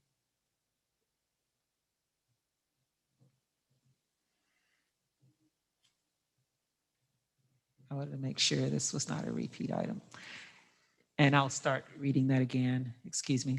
An ordinance of the City Commission of the City of Opa-locka, Florida, authorizing a right-of-way vacation Northwest 24th Avenue. Request for approval for the construction and operation of a vehicle carrier facility on the property located at 2395 Alibaba Avenue, identified by folio 02-2122-002-00580 in the I-2 zoning district, providing for an effective date. This is sponsored by the city manager. All right. This is a public hearing item. Public hearing is open. Public hearing is closed. Do I have a motion? Move it for discussion. Moved by Commissioner Burke. Second by Commissioner Davis. Mr. Manager, could you introduce this item? Thank you, Mr. Mayor. Mr. Gay will speak on this item. Mayor, Vice Mayor, Commissioners, Gregory Gay. This is an item to vacate the right-of-way at Northwest 24th Avenue and Alibaba Avenue. This was at the request of one of the items that you previously heard this evening, Velocity Carrier Facilities. They in essence were in a hardship position as it relates to the size of their lot. And this particular street right-of-way is adjacent to their particular property. They were looking at it as an opportunity to basically correct some of the things that have been done in the past. As some of you may have driven by the site, you will notice that there is a wall that pretty much closes off the roadway. Don't know how that wall got there, but the property is still recognized on the city's information and on our plat maps as a street right-of-way. They wish to acquire this particular property. They have proffered an amount to acquire the property, and they want to, in essence, replat it, therefore making their lot size larger and being able to accommodate their operation at the correct minimum lot square size for this particular site. This has been brought before you. Staff does recommend approval for this vacation of the right-of-way. If you have any questions, I will address them at this time. All right, floor is open for discussion. Mr. Mayor, Commissioner Burke. Mr. Gay, I think I heard previously that they had acquired this the property that we're vacating from the city? No, Or have they purchased it, or do they want to purchase it, or they've acquired the property that is adjacent to it? to the street right-of-way. Okay, so at the present time, we have no use for this, the city has no use for what we're vacating? This is a street that's approximately, I would say, 150, 160 feet deep. It doesn't even, it's not a through street. Okay, So it actually dead ends into some other properties that are on, I believe it's 41st Street, somewhere in that area. So in essence, it's a street that is not utilized. It doesn't have a driveway access. I've checked with Public Works. There may be some questions as it relates to whether there's infrastructure or any type of utilities that might be running through this particular right-of-way. If that is the case, the applicants have looked at the opportunity as a part of the replat process to either put in an easement to recognize those particular utilities so they will have access to them, or they will be responsible for relocating those facilities to another location. thank you, Mr. Mayor. No discussion on this item. Commissioner Teller. Mr. Gay, you said currently the wall is blocked, the street is blocked by a wall? At the present time, the street is blocked and fenced off by a wall, so there is no access. We believe that in the past, there may have been some type of an agreement, a gentleman's agreement in some cases, where for security purposes, and as the applicant has said, you have cost towing service, which is directly to the west of them. We have seen where there have been vehicles parked on this particular right-of-way. But once we determined that it was a city right-of-way, we basically had code enforcement go out and make sure that this particular area of the right-of-way was not being utilized by a private entity. So it won't impact the neighboring businesses vacating that? It's not being utilized at this time. Thank you. Yeah, I am concerned about vacating this property. At the moment, this is a city of Opa-locka property, and currently these property owners are using that land at the moment. No, it's not being utilized by anyone. It has been utilized in the past, but presently it is not being utilized. So when I drove by the property, to me, it looks like one big property. So how are they not utilizing it if it's one property? It looks to me, even though I believe the owners own both sides of the street. No, they don't. They only Okay, own just one one side. side of the street. Correct. Okay, and then and- there's and- another entity that owns the other side of the street. Cost Towing owns one side of the street, which is the west side. This particular applicant owns the east side of the street, and the street is vacated at this time. So they have a wall blocking entrance from Alibaba, but once you get past that wall, it's just an open area, and both properties are, I guess, just utilizing that space. It appears to be that way. Like I said, when we first started looking at the property, and this is some years ago before this application was even proffered to us, it appeared that costs and the previous owner to the site may have been utilizing the right-of-way for whatever particular purposes that they wish to utilize it. Once we determined that there was a street right-of-way in that space, we had code enforcement go out and actually make actions to let them know that that was still a public right-of-way and it could not be utilized for private uses.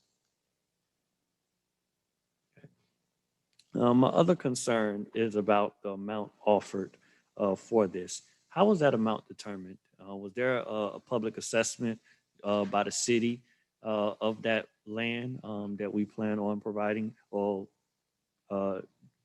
vacating for these owners? There has not been a public assessment. We did a ballpark analysis to basically kind of determine what the square footage would be. And looking at what the values of the properties that are adjacent to, pretty much made a determination as to what the potential fair market value would be for this particular site. As the applicant had explained previously, and I don't know if you would like for him to explain it again, when they purchased the property, they had purchased their property at a particular cost per square foot. So they basically looked at that same or similar cost per square foot to calculate what the cost would be for acquiring the street right away upon its approval for vacation. So why don't we do an assessment of the land ourselves and make sure we get fair market price for the property? We could do that, but that would be an expense to the city. I mean, if I'm not sure what it would cost to do an appraisal to that particular cost for a street right away that has not necessarily been approved to be developable land at some point in time. So we did not take that particular action. All right, I recall other instances where we had to provide vacate property and they needed some type of assessment, Madam Attorney. I believe, I forgot it was what the property over, it was another property where we had to do a. You're probably thinking about the alleyway vacation. Yes, the alleyway on vacation. Superior and Opa-locka Boulevard. And Yes, and so what's the 27th difference Avenue. between getting the assessment for that property and this street, Well, they which would be did much actually more? do an actual appraisal of the alleyways to basically come up with a cost per square foot. That was actually done by the applicant themselves as a part of the application. So the city did not incur any cost to do any type of comparables to determine whether that was fair market value or not. Yeah, at the moment, and I'm looking at the property site, and there's some lots right next to it, and the value that I'm hearing that is being proffered isn't close to the value of the other properties, which are smaller and literally adjacent to it. And I'm a little concerned about us providing this land at some type of discount that I haven't seen. Yeah, that is my concern and my uncomfortability with this. I'll prefer to get some type of assessment of that land and also the property owner adjacent to it, because if we vacate this property, what is the I guess, the easements between one property and the next. So I'm a little concerned with this. Right now, if this is to move forward, I wouldn't support it unless we have some type of assessment. So that is my position on this item. Any other discussion on this item? Mr. Gay, Hold Mr. up, Mayor, Mr. Mayor. Commissioner Davis and then Commissioner Burke. Thank you, Mr. Mayor. Correct me if I'm wrong, Mr. Gay, but what is the process? Because this would be considered surplus property, right? Being the city doesn't have a really use for it, it's public. It's not on our tax rolls. We don't receive any sort of income for the property that is proposed to be vacated. Can you help me understand that process? Yes, first, the first step is the step that we're initiating now, which is the actual vacation of the right of way itself. And that requires 2 readings because it's done by ordinance. Once that is done, then staff will come back before you and proffer a resolution, a resolution or an ordinance. We'll have to determine that for the property to be declared as surplus property. Upon that declaration of the surplus property, then you will be in a position to entertain the offer that's being made by the applicant for the acquisition of the property. Okay, and I know in practice, piggybacking off of the mayor, historically speaking, we've always had surplus property appraised. And I'm just having a hard time understanding why that hasn't occurred in this particular instance. Through the chair, in my 5 years that I've been here with the city and dealing with the surplus properties, we have not had the surplus properties appraised. We've always done a ballpark estimate based on the value of the properties that are adjacent. Now, property values have gone up in Opa-locka as Mr. Anderson has explained, which is why our tax base has somewhat increased. But because there is a cost associated with doing an appraisal for a property, and not with this being a right-of-way, not necessarily knowing which direction the commission wanted to take, that was an expense that we at this time decided that we did not want to incur. If that's one of the things that you may wish to include as a part of this process, we can possibly look at that. Well, Mr. Gay, in my opinion, given, of course, this brings some value to the city, right? We're taking, property that is ultimately not on our tax roll that could potentially be deemed as surplus and, making it a part of something, greater, some sort of project that would bring revenue into the city. My problem with the item is the original calculation isn't based on the current market value of what the property will be sold at. So I heard you mention that the proposed buyer made an offer that was calculated at, I guess, the property value that existed at the time when they purchased the parent or original property. However, I don't think it's fair to the citizens of Opa-locka, to give property away, for anything short of that, given the growth and where we're heading as a community.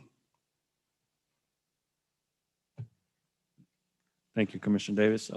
Well, if I could just say one thing, and I believe. Hold on. Go ahead. But did you want to move on to Commissioner Burke? Huh? I just want to make one point. In our past interactions with property transactions, city right-of-ways, alleyways, what have you, on the last one, there was an appraisal that was done by the applicant who was looking to acquire the property or the alleyway from the city. When they did do their particular appraisal, when the appraisal came back, the appraisal actually came back at lower than the offering price. and we went with the offering price anyway. So I just want to bear that, bring that to your attention. So as we add on additional requests and conditions, that's something that may play into what the future actual acquisition cost may be. So I just put that on the record. Commissioner Burke? Mr. Gay straightened that out. I wanted to make that same assertion that he did. Yeah, I hear that, but I'm uncomfortable with this at the moment, and unless I'm sold, I cannot provide my information. And based upon the information that I have before me and what I've heard, at the moment, I cannot quantify the value of that land at being 70,000. And also, it seems as though the impact based upon the easements, the utilities, and all those things have also not been analyzed. So at the moment, I would suggest that it be deferred until we get that information. But that's your call, Mr. Manager, for that to be deferred. But that's my thoughts and comments on this item. The representative of the applicant would like to say something if you would like to hear. Go ahead, sir. Thank you. Briefly. Thank you, Mr. Mayor. Briefly. And I think that there's one thing that I perhaps failed to mention that I think is very relevant to your conversation, which I think is right spot on. Of course, we want to convey what the code requires, first of all, and let me make that clear, which is section 1748 of your code requires that you take the average between the market value and the assessed value, and that is what the petitioner is supposed to pay. Now, to your question as to what the appropriate market value is, yes, of course, we could do a study, but I would submit to you, my client purchased the property a year ago. So it's not like they purchased it, 10 years ago and there's been a considerable difference. I think that's what the missing information that you didn't have. So I don't think you're going to see a market change. In fact, I don't know what's happening now to property values, but I don't think anybody really knows. So I just wanted to point that out to you, that my client only purchased the property a year ago. So we thought it was safe to use the purchase price and the assessed value, which is the assessed value based on the property appraiser. Thank you. Thank you very much. Mr. Gay, what's the square footage of this property? Or this street that we are debating about turning into property?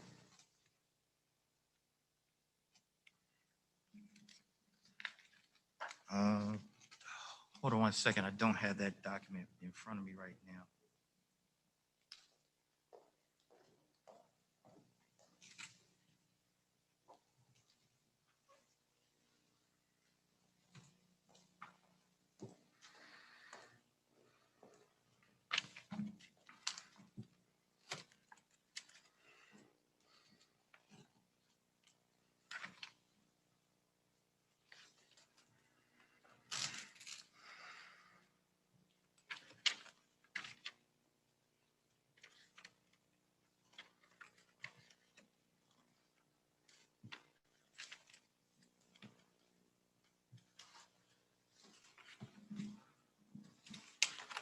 And if I'm, If my memory serves me correct, I think the size of the property was approximately 9,000 square feet.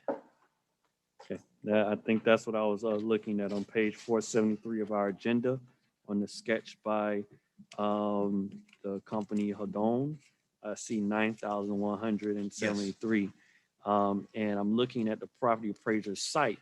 And I see two properties that are very close, one adjacent to it, that's 6,005, that the market value on the property appraiser is 104.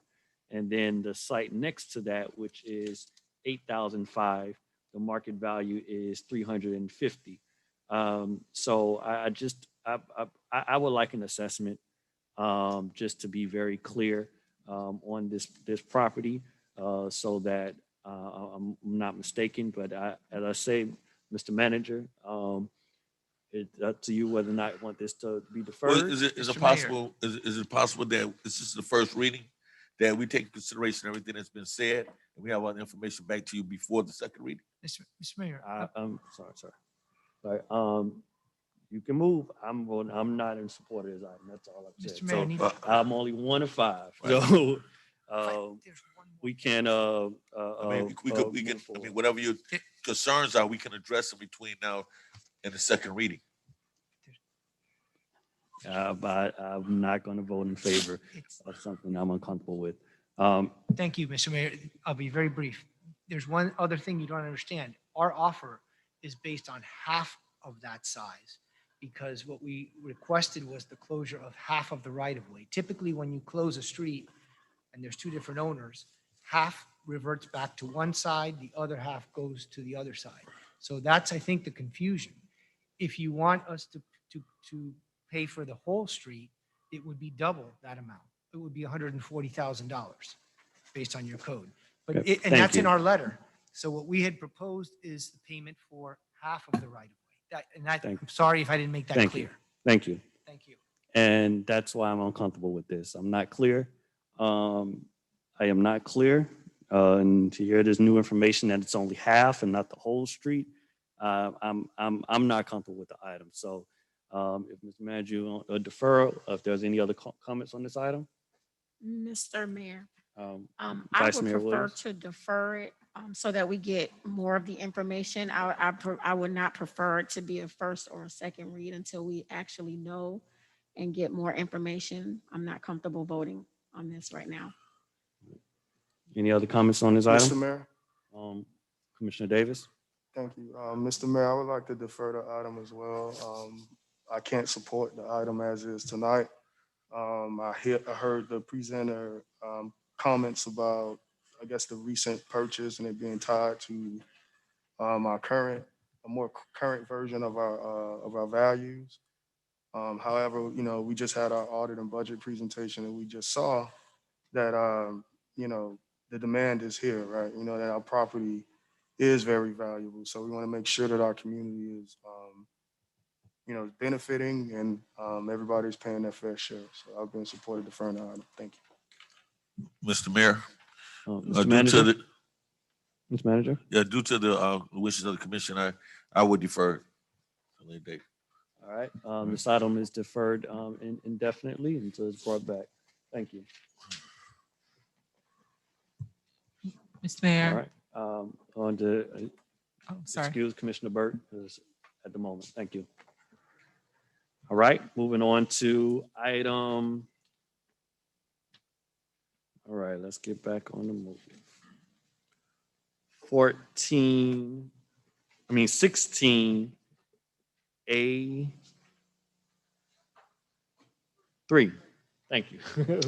An ordinance of the City Commission of the City of Opa-locka, Florida, approving to close, vacate, and abandon undeveloped street located between the parcel at 1990 Alibaba Avenue, folio 08-2122-003-2211, and the parcel identified by folio 08-2122-003-2200 pursuant to ordinance 1402 for the development of a residential use of the parcel in the BO zoning district and within the corridor mixed-use overlay district, providing for approval, providing for scrivener's errors, providing for an effective date. This is sponsored by the city manager. All right, this is a public hearing item. Public hearing is open. Public hearing is closed. Mr. Manager, want to introduce this item? Yes, this item will be introduced by Mr. Gay.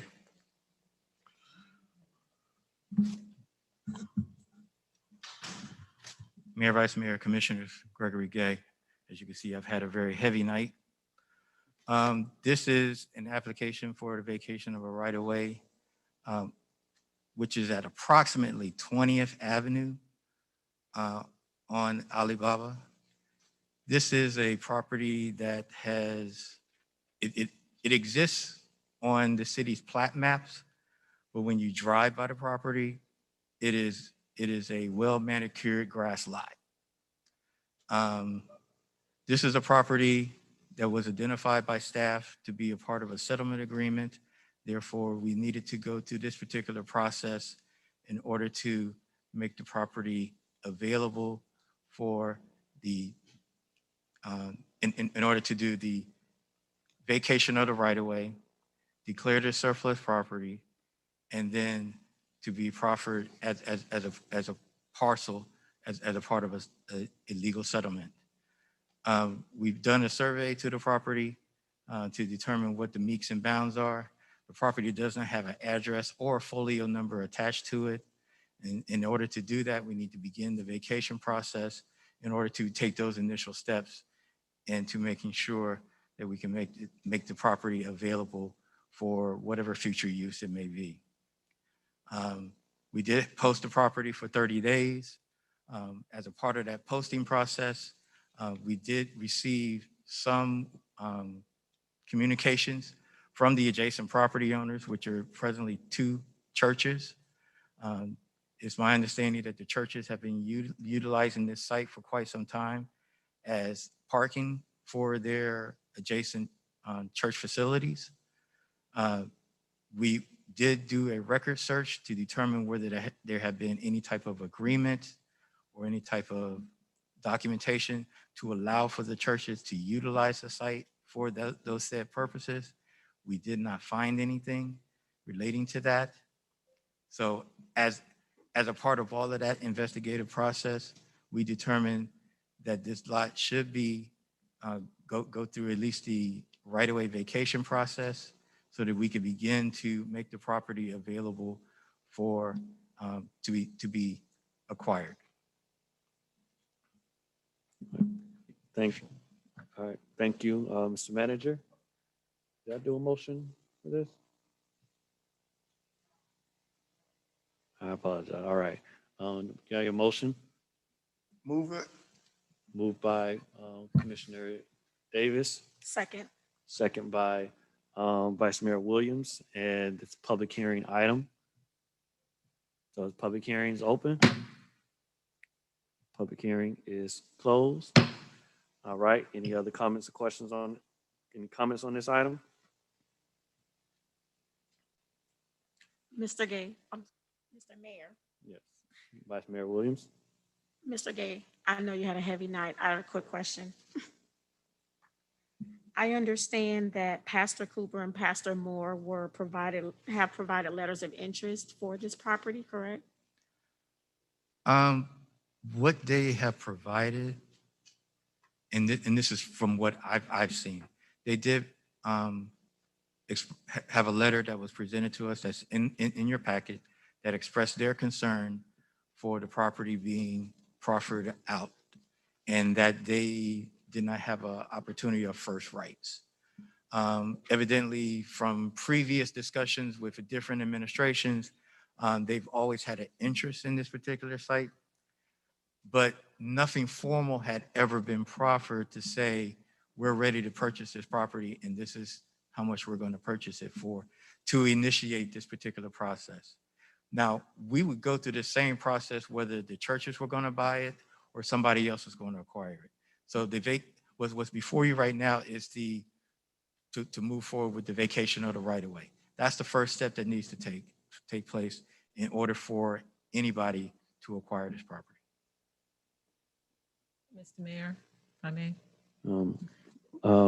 Madam Attorney? Yes, I just want to reiterate that although Mr. Gage just said that, this is really a part of a settlement agreement that has been approved by the commission previously. We have done a tremendous amount of work on this. We've had a tremendous number of shade meetings. It was approved by the commission. This is one of the last steps for us to go ahead and try to wrap this settlement up. The person on the other side, they've been very patient through the process, and we, from the legal department and for the benefit of the city, we need this matter to really move forward. And so I rarely kind of give my input on things like this, but I do want to make it clear that this is a part of a settlement agreement that was previously approved by the commission. Thank you. Any other comments, question on this item?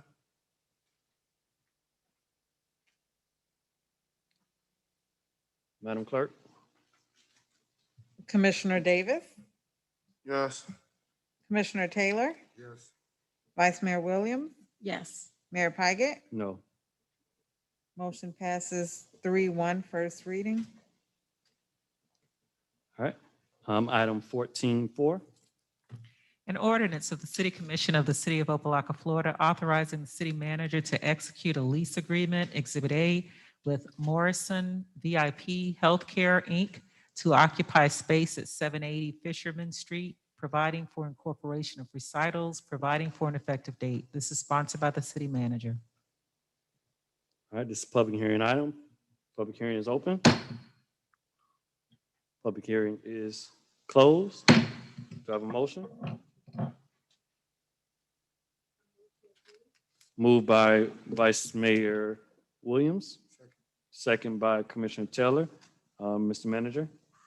Thank you, Mr. Mayor. I'm asking that Mrs. Lawson give us present this item.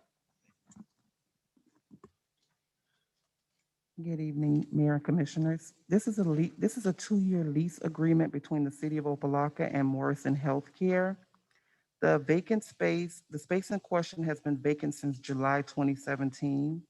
We have received a lot of interest in the space. However, the biggest concern has always been that the area was too large. City staff feels by dividing the space, we can attract more tenants to occupy the area. The area in question was measured by the CIP project manager as well as the architect for the tenant. Negotiations with the proposed tenant and the city manager started in October and went back and forth until both parties were able to reach an agreement. The tenant will need to make alterations to the space. However, nothing will be done until the renovations have been approved by city staff. And upon expiration of the lease, it is the responsibility of the tenant to restore the area back to its condition before they took possession at their cost. Morrison Healthcare is in the process of securing a location within the city. However, they are looking to occupy the space at 780 Fisherman Street in the interim. By leasing the space, this will generate $30,500 to the town center line item, which will help the general fund from not having to subsidize that as much money to the town center line item. Again, this is a 2-year lease agreement with an option to renew. I also would like to add that currently the city does not have a property manager but the city manager's office have been assuming those responsibilities. We will be issuing our RFP for a property manager within the next 60 days in accordance with our 99 findings. And that's it for me, unless you have any questions. Okay, thank you. The floor is open for discussion on this item.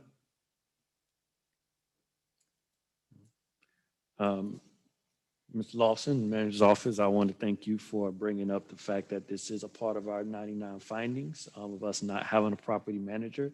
And as I stated before, I am concerned about us taking the role and responsibilities of selecting and negotiating lease agreements as a city and as a government. I am not comfortable with that. Every other agreement that's come before this commission in regards to lease has had challenges for the Town One Center property. And I believe we need to ensure that we have a property manager that can solicit a good mix of tenants and also ensure that we are managing that property to this highest and best use. So at the moment, as I stated before, I'm not in support of any lease agreements executed by the city until we have a property manager that can do this. I love the fact that Morris VIP Healthcare is interested, and I would love to have them as a tenant of this property. However, I want to make sure that we have a property manager and we abide by our operational findings. Number one. The second thing is that we are basically bifurcating this lot size for a temporary tenant. And what are we going to do with the other side? And how is that going to be marketed? And those are some concerns that I hope that a proper property manager can address and ensure that we are utilizing this facility and that it can pay for itself, which was what it was intended to do. So those are my current concerns in regards to this. And at the moment, I cannot move this one forward. So again, I think it should be deferred until it is we get a secure property manager. But until then, that is my position on this item. Any other Mr. Manager? Yeah, I think the manager has assumed that responsibility. You know, currently, right now, we have 7 vacant properties in the building. I don't think any of them are going to be long-term at this particular time. So I think that he made his choice or decision to go along with this particular project after much discussion with this particular organization and others in trying to rent out property in that building, period, that particular spot. So even since it's not a long-term loan, a long-term lease, maybe we should consider allowing this to take place if we have faith in our manager to be able to make a good faith arrangement with this lease agreement to be able to go forth with it. I hear you loud and clear. Last time a manager put forth an item before it cost the city almost $100,000 in taxes. This particular manager, sir? I did not. I said last time okay, a manager. Okay. So that's my concern is that this needs to be, and then you're basically, who's responsible for building out the property? Go ahead. The tenant is responsible for building out the property, and when the lease expires, they're responsible for putting it back to its original state at their own expense, and that's also inside the lease. So they're going to pull up a wall. And nothing can be done until all of their drawings, everything has to be presented to the city staff. It has to go through Public Works, it has to go through Building and Community Development to get all approvals before any work can be done. Once that work is approved by city staff, then they can begin the work. And once they leave, the lease is expired, they have to put everything back to its original state. And that's what's confusing to me. So if they put up this wall and then we secure a tenant for the other half, we're going to tell them to tear down the wall? Then if we have other tenants, of course, we won't be able to tell them to tear the wall down. We'll have to use the space and rent that space out to another tenant. If we have other tenants in the area, we just feel like in 3 years, we haven't been able to get anyone in that space because the main concern was it's very large. And we've gotten other daycares who've come in and want to expand, but because it's so large, they wasn't able to occupy all the space. So by breaking it up, we can get more tenants in that area because it's, like I say, it's large. Yeah, I hear it, but I definitely didn't vote to hire the manager to be a property a manager, a leaser, and to negotiate lease agreements and also solicit tenants. I think a big part of this, and this is in our operational finding, in our operational audit, they speak to us having a property manager to property secure tenants.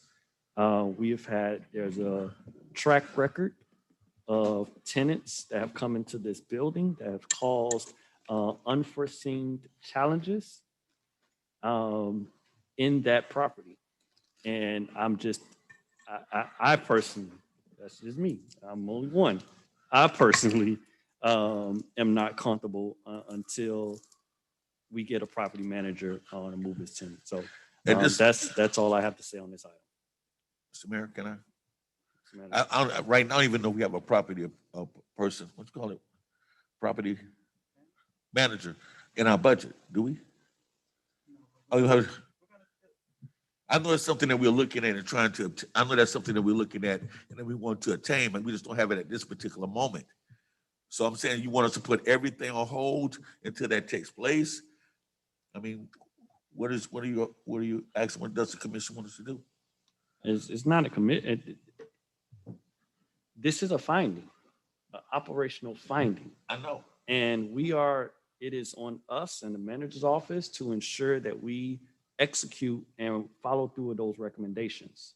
And I believe we as a city need to follow through with those recommendations before moving forward with continuing to secure tenants. So what's the sense of securing tenants to get to fill up the property and then doing securing the property manager? Like I said that I stated my opinion. That's where I am. That I'm done. Any other comments on this item? Mr. Mayor, Vice Mayor Williams? since it appears that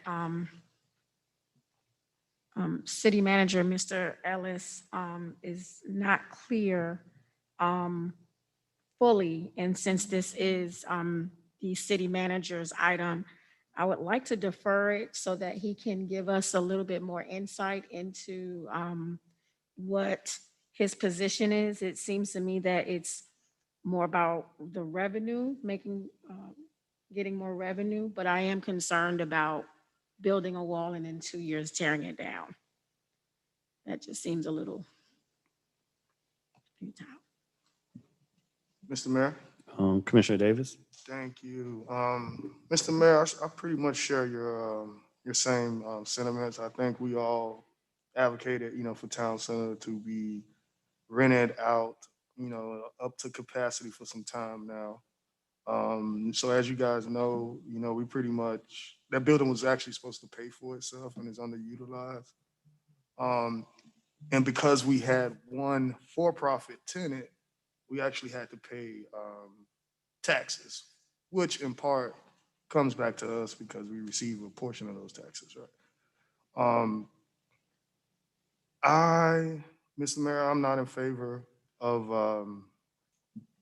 moving forward with any other tenants. Like, I don't feel comfortable with any other tenants coming into our space without having the proper layers of authority and regulations and just a full-time manager to look at the property. The building has been underutilized for some time now. I appreciate staff taking the steps to seek out individuals that are interested in joining our property. But I just don't think the timing is right. And given the mistakes of the past, I just don't feel comfortable with moving forward. So therefore, I support Vice Mayor's deferral of the item. Thank you. All right, so Vice Mayor, you motion to defer the item?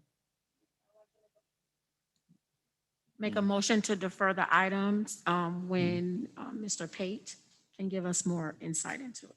All right, second. Do I have a second for the motion? I second that motion, Mr. Mayor. Second by Commissioner Davis. Any discussion on the deferral? Madam Clerk, roll call. Vice Mayor Williams, Yes. Commissioner Davis, Yes. Commissioner Taylor, Yes. Mayor Pigott. Yes. Motion to defer passes 4-0. Item 16A5. Yes, Mr. Mayor, before you go forward, I don't see that I have a check mark for a vote on the deferral of the item before this item. There was a discussion where you had a discussion and if the clerk has that in her notes, I stand corrected. Do you see that they actually voted on the previous item? So I think it was pulled by the manager. He deferred it. Okay. So since What it's his item? He's talking about 16A3. Correct? No, No, I mean 16A2. You're correct. Well, there was 16A2, there was a consensus among the commission to defer, but there was no actual vote to defer or motion to defer that was taken. So So just to be the clear, city Madam manager Attorney, deferred? Madam Clerk, does it need to have a vote if the sponsor The first item? No, if the sponsor is deferring, I, then I no. did not hear him say that, but if he did, that's fine, no problem. I didn't hear him Okay. either. But I'll put it down in my note. Yeah, so Deferred the by the first city time he manager. deferred, the second time we as a commission voted to defer. So 16A5. An ordinance of the City Commission of the City of Opa-locka, Florida, repealing Chapter 18, Article 2 of the Code of Ordinances in its entirety, creating a new chapter to include definitions of terms, providing for regulation of burglar alarms, penalties and fees for noncompliance, providing for incorporation of recitals, providing for an effective date. This is sponsored by the city manager. Public hearing item. Public hearing on item 16A5 is open. Public hearing is closed. Do I have a motion? Move it. Moved by Commissioner Davis, Second. second by Vice Mayor Williams. Mr. Manager? Yes, Mr. Mayor, I'm gonna have Lieutenant Jenkins speak on this item.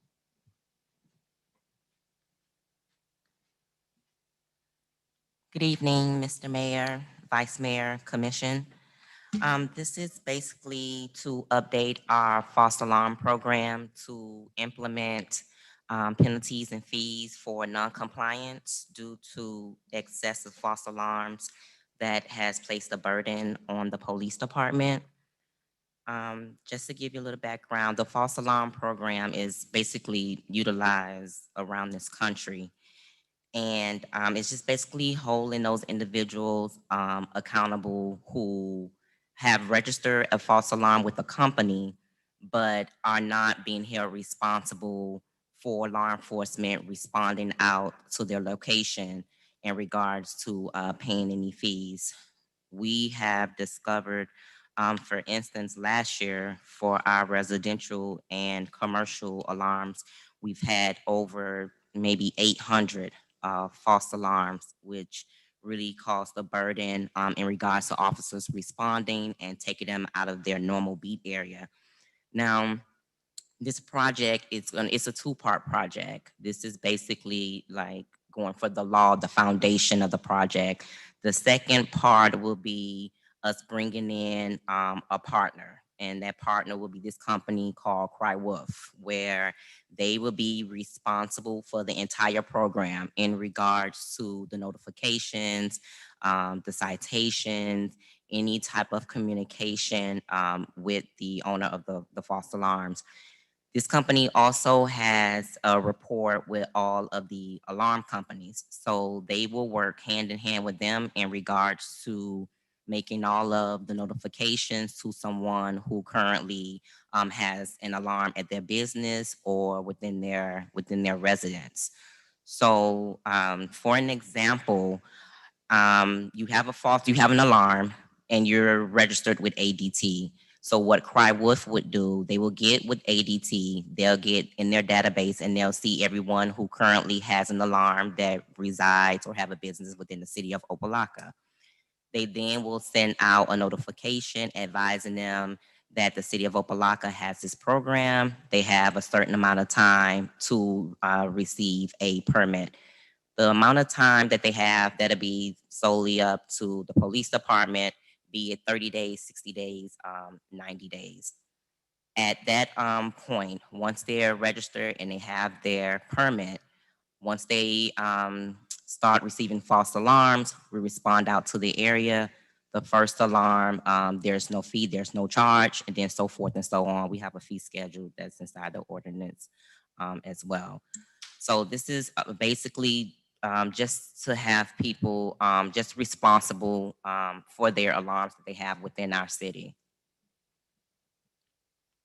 Any questions? Thank you. All right, floor is open for discussion. We moved it, right? Moved and seconded already? Okay, sorry. I'm getting, mind getting a little slow, y'all. I apologize. All right, so any questions or comments on this item? No questions? All right, Mr. Manager, I do have a point. I'm looking at this fee schedule and I see for the first false alarm, there's no charge. However, when reviewing the sections, it says that within 90 days of implementing this ordinance, everyone must have registered uh, with this with the city, with the police department, alarm companies.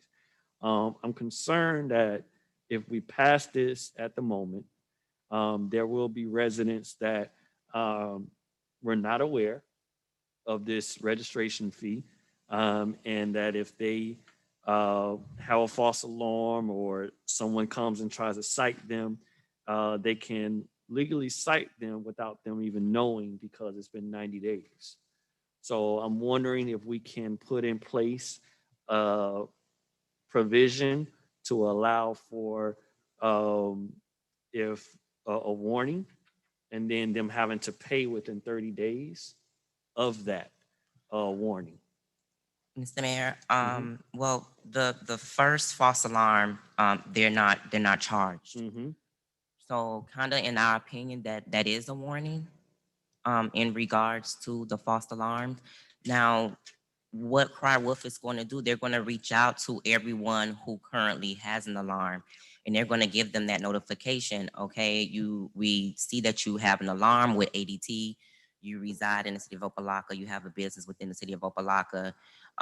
You've been advised that you now have 60 days, or you now have 90 days to, have a permit, with the city, which is, $25. So, as I was saying, they're going to have ample time to go out, and sign up for that permit. So it's not going to be, us charging them right away, which is why we have that, no charge for, the first false alarm. But even before that, the company is going to reach out to individual person or company who has an alarm and advise them that, okay, you have 60 days or 30 days to get this permit.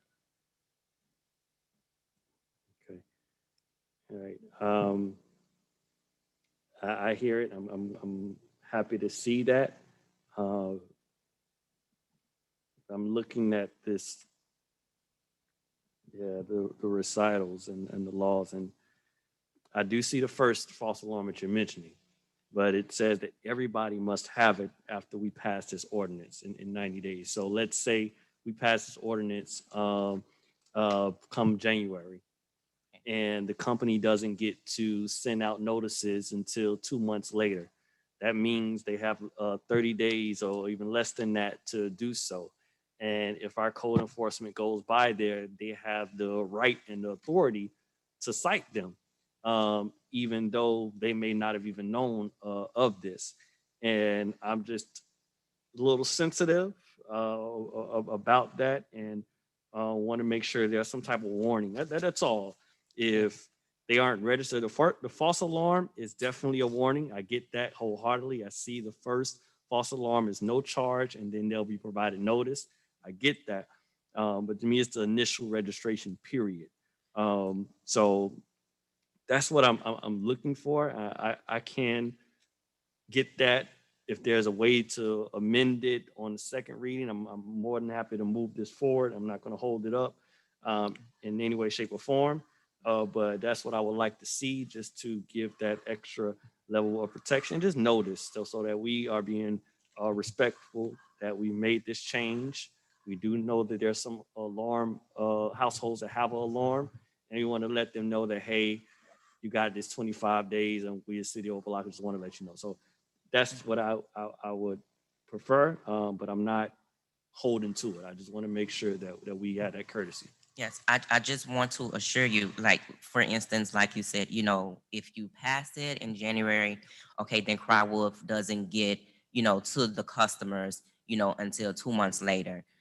That's not going to happen, because we're not going to do business with them, because that's just unprofessional, and that's going to fall on us.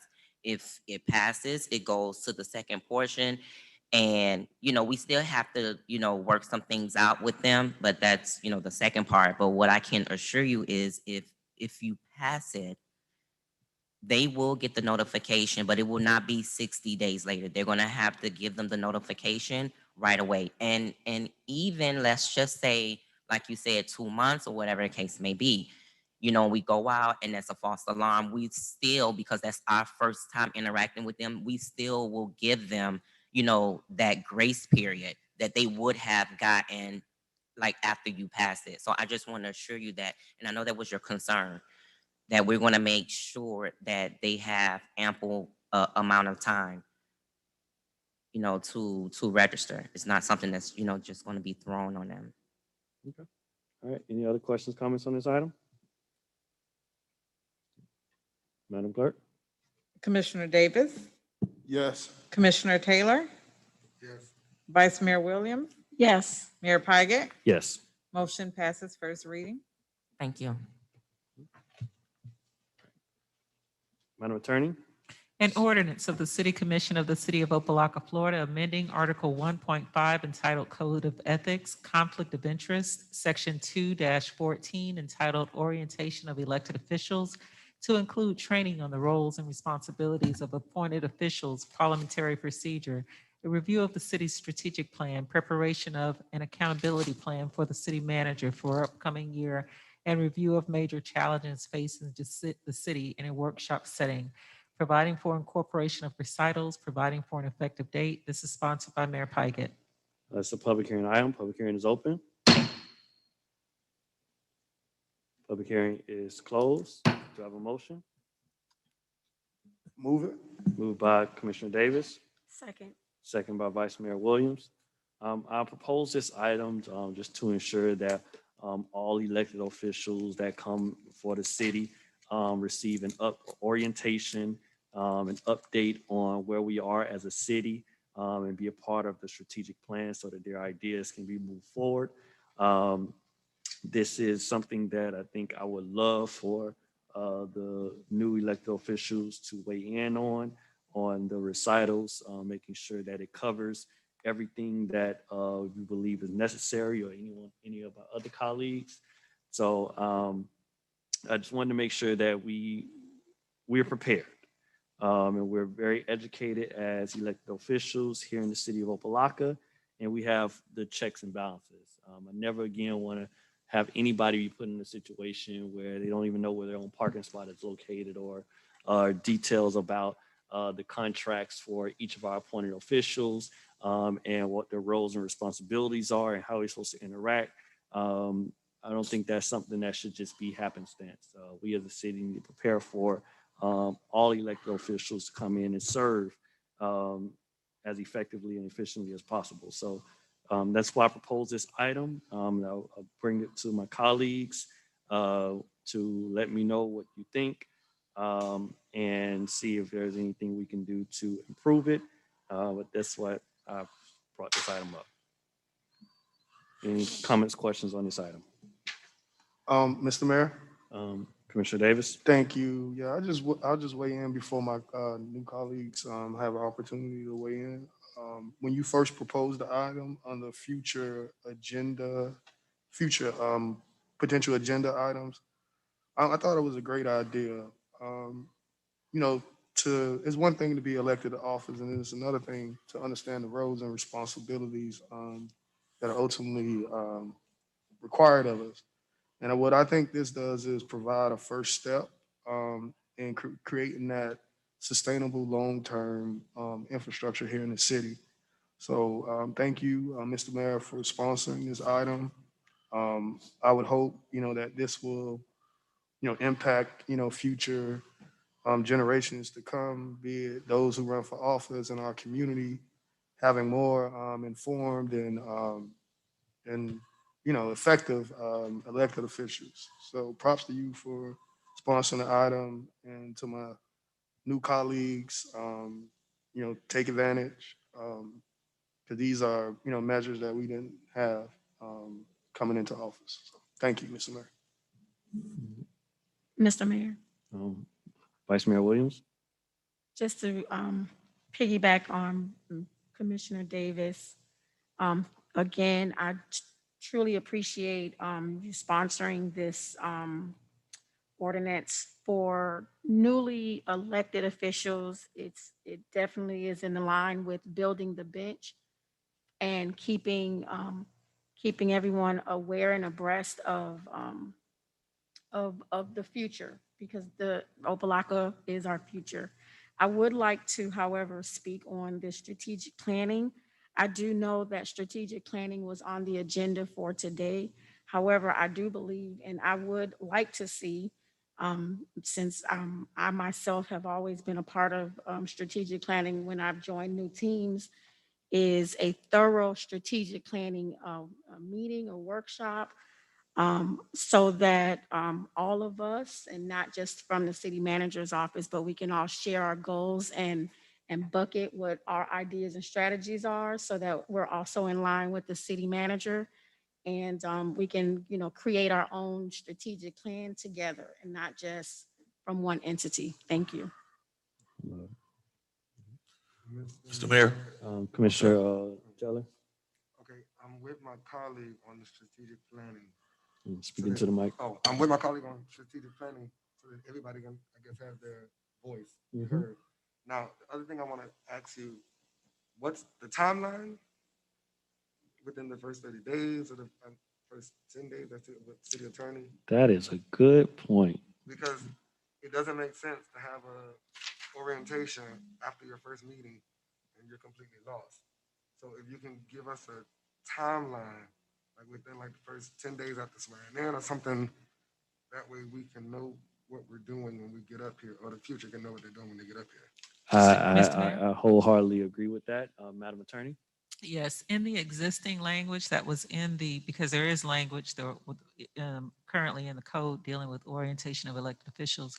And in that existing language, you'll find under paragraph B, where it says, upon request, newly elected members of the city commission shall receive a structural orientation on the city government from the city administrator and the city attorney within 10 business days of the administration of the oath of office. And so this, you get some training within 10 business days.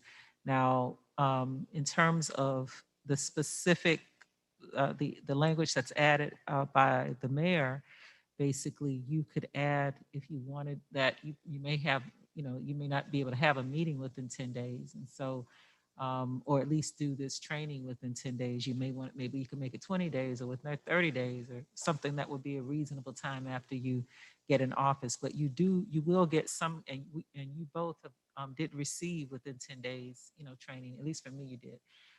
So I think that if you make it some reasonable period of time, Mayor, you will accomplish Commissioner Taylor's comments.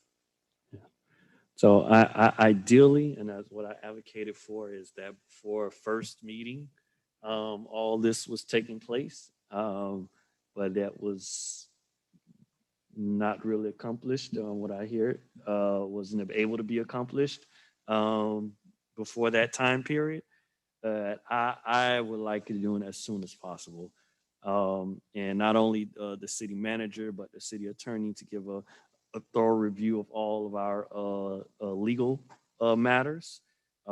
Those things I think are very important for us to learn as we become elected officials. So if I was to put a time frame, I would probably say within 10 business days to do the orientation at probably maximum. Madam Attorney? Yes, the legal issues, those are never done in public because they're strategic issues and things like that. So I just don't want anybody to be confused about that. But I will have additional conversations, as I mentioned, in both of the newly elected officials with both of them about those issues.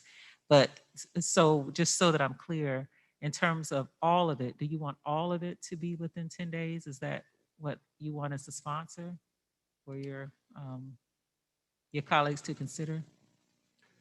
So I believe that the orientation, all the orientation information should be done within 10 days. And we can set a strategic planning within 20 business days. But I think it's very important that we do have that in place. Because elections are usually done in Opa-locka in November, unless there's a special election process. And we want to make sure that all the elected officials' ideas are part of the State of the City address and what our strategic plan is moving forward.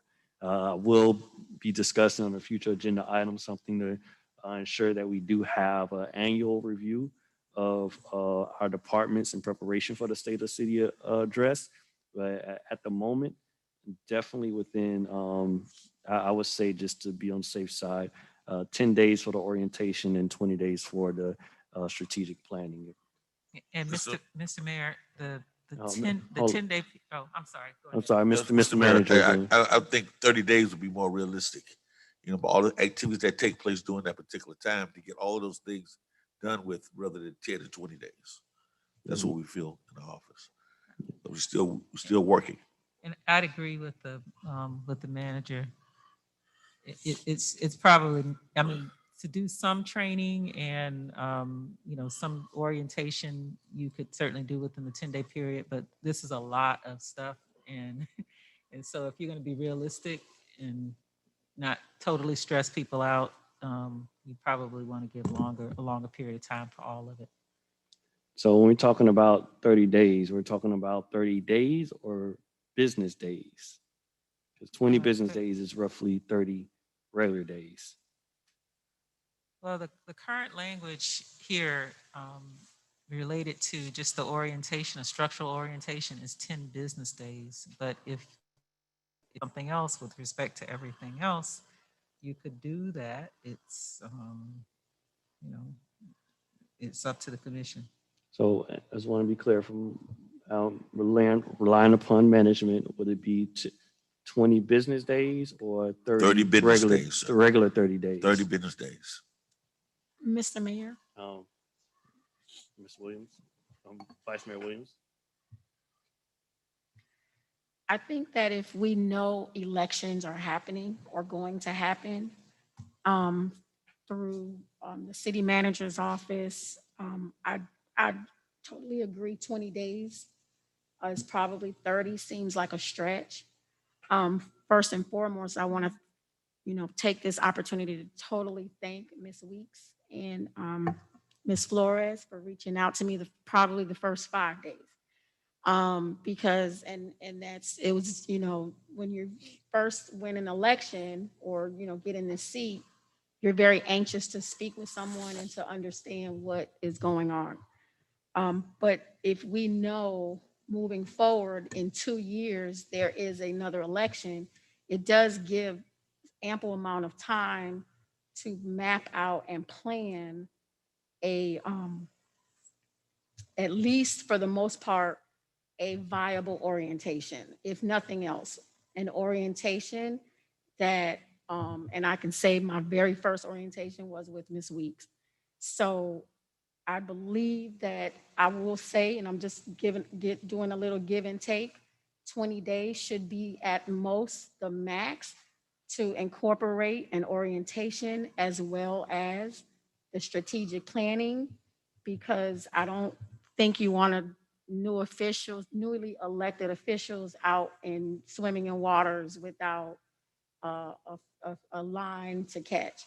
So if we know in 2 years that there is another election and there is a possibility for newly elected officials to be up on this dais, I believe it does give an ample amount of time to map out and plan a viable, at least for the most part, orientation.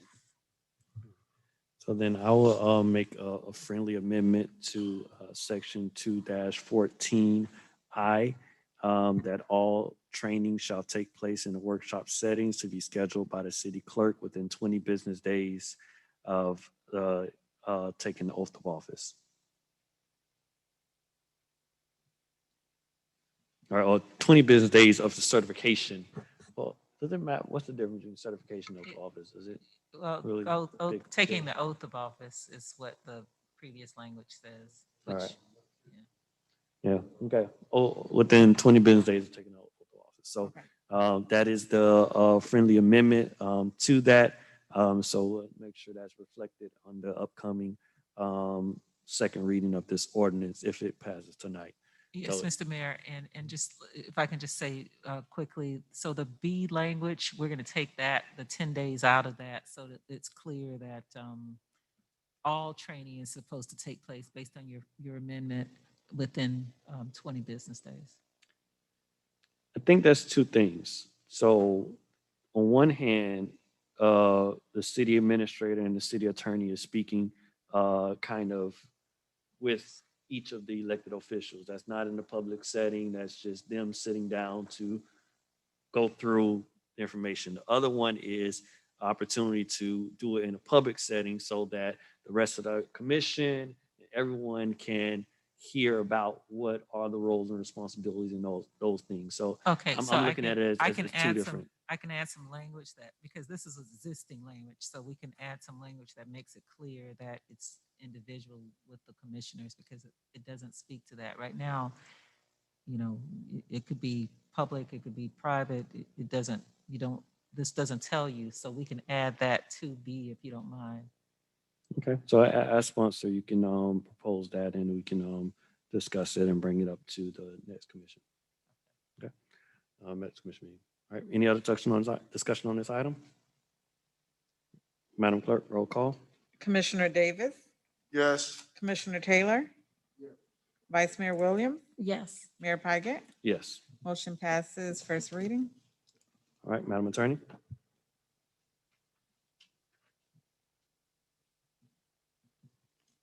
(16B1).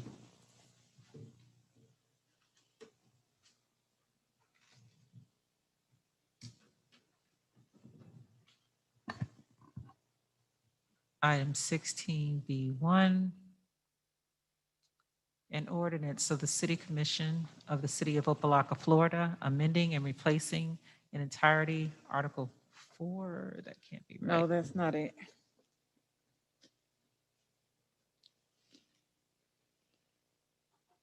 An ordinance of the City Commission of the City of Opa-locka, Florida, approving and adopting the Opa-locka Community Redevelopment Agency's proposed general operating and tax increment fund budget for the fiscal year commencing October 1, 2020 and ending September 30th, 2021, as set forth in Exhibit A, directing the Executive Director to transmit a copy of said budget to the City of Opa-locka and Miami-Dade County, providing for incorporation of recitals, providing for a severability clause, providing for conflict and repealer, providing for an effective date.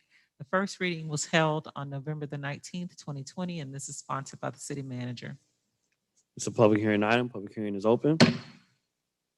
Public hearing is closed. Mr. Manager. Mr. Gay will present this item. Mayor, Vice Mayor, Commissioner Gregory Gay, City of Opa-locka, serving as the CRA manager, also for the City of Opa-locka. This is a procedural item that is required as a part of the interlocal agreement between the City of Opa-locka, CRA, and Miami-Dade County. It does require that the commission approve the budget for the CRA. The CRA board has already previously approved this particular budget, so this is just a procedural thing for you to approve the budget, giving us the opportunity to transmit the budget to Miami-Dade County for their review process. If you have any questions or concerns, I'll address them at this time. Thank you. Do you have a motion? I make a motion to move the item. Moved by Vice Mayor Williams, Second. second by Commissioner Davis. Any discussion on this item or questions for the manager? All right, Madam Clerk, roll call. Commissioner Taylor, Vice Mayor Williams, Yes. Commissioner Davis, Yes. Mayor Pigott. Yes. Motion passes. Mr. Manager, your 4-0. report. Thank you, Mr. Mayor. First, I want to do is welcome one of our new employees to our staff, our new park director. Oh, all right. That's good to hear. Good to see. Ms. Devon, stand up, please, and come to the podium and just introduce yourself. Devon Patterson, he's our new Park and Recreation Director. Good evening, everyone. Mayor, Vice Mayor, Commission, colleagues. My name is Delvin Patterson. I'm the new Parks Director here in the city of Opa-locka. Just want to bring some great things here to the city of Opa-locka and shed a light on Opa-locka. We have some great parks that me and my team has been looking at. So just want to come and do a great job here in the city of Opa-locka. I'm gonna tell you, Mr. Devins came into it with a lot of activity taking place in his buildings. You know, we're doing the CARES Act and things like that. Him and his staff has been very helpful in getting information out to our senior citizens and others in the community who could not, disabled individuals who didn't have transportation. Him and his staff have been very helpful in help making sure that those people were assisted in making sure that they got food cards through the CARES Act. So, and his staff has already given us quite a few suggestions on how we can make the department better. So I'm quite sure each one of you all will have a chance to meet with with Devin and see what he's doing and trying to do for our Parks Department. Thank you very much. Thank you, Mr. Patterson. Thank you, Mr. McDuffie. I look forward to your service here in the city of Opa-locka. There's a lot of challenges with the park system and the facilities and buildings. And we look forward to your assessment and really just taking this to another level. I know we've been very excited about new faces in the city, and we're pretty excited about what you bring. And we hope that all your ideas, you can dream as high as possible and bring them to a city manager so that we can really flush them out. And we want to see everything that you've ever done. We want to make sure you bring that level of assessment and creativity to the city and to our residents. So thank you. You're welcome. Thank you. One of the things that really impressed us about about Devin was that he sits on the national board for Parks and Recreations. For the national board, critiquing other people's parks and what they do, which I thought would be a great asset to what we do here in the city of Opa-locka. Thank you very much. Thank you. One other thing I'm not going to hold you on long tonight about any reports, but we do feel real good about what we're doing with the CARES Act funding, working with Ms. Lazar. We've already probably have given out probably about 1,500 food cards already to the public in the last two distribution that we have done. We plan on doing this for the next couple of days and next week until we've run out of cards. Right now, we have another batch of cards that should be coming in tomorrow or the next day, and we're going to be dispersing those probably next week. So right now, and as you heard earlier from the commissioner, we need to find out what that is, that there are accidents that we have the ability to do, because the money that we do have, we have $1 million in food, for food cards, and we have about $1 million for the housing part, for rental and mortgage assistance. But in that area, activity has not been to the level that we feel we're going to be able to spend the money in time. So what we're going to probably do is looking at how we can do something different with that money over the next week. But at the total, we're looking at maybe $1 million right now between now and next week going out just in food cards to the citizens and the residents of the city of Opa-locka.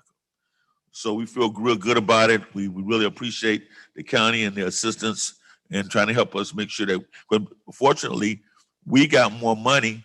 We got all the money that we requested. That we were the only city that got all the money that we requested. And it had a lot to do with the efforts of with Commissioner Davis and him going out speaking with a couple of the commissioners who had a great influence on where that money went. So we were blessed to get that money, and our citizens, as you saw today, with the long lines that we had in the city of Opa-locka, really are in need of those monies during this holiday seasons. Do the commissioners or the mayor have any other questions of my office, of our office? Anything else for the manager? All right. Thank Moving on to official board reports. Do we have any, Madam Clerk, do we have any board reports? No, Mr. Mayor, I don't have any reports. Okay. I do sit on the audit committee, and we did meet this past Friday, and there were a few motions and resolutions that, as an advisory capacity, we voted to pass to bring to this commission. First being that we strongly suggested that we do a solicitation for the upcoming audit, 1819, and that starts in a timely manner. We strongly encourage that we do the solicitation for that. Secondly, there was a motion to ensure that the notifications for the notice of the meeting is put out in multiple languages. And the third recommendation was to suggest that the commission meet to review the audit findings. It was brought up that there are quite a few findings in previous audits that haven't been completely addressed. And the audit committee believed that is important for the commission to sit hopefully within the next 30 to 60 days to host a workshop to go through those audit findings and be clear what those challenges are before the city. So that's where we are with that. Oh, and also the recommendation to approve the Mr. Brunson's contract. So did I cover everything, Ms. Lawson? Okay, all right, great. So that is the report from the audit committee. Any questions, comments? All right. Moving on to future agenda items. Does anyone has any agenda items they would like to propose?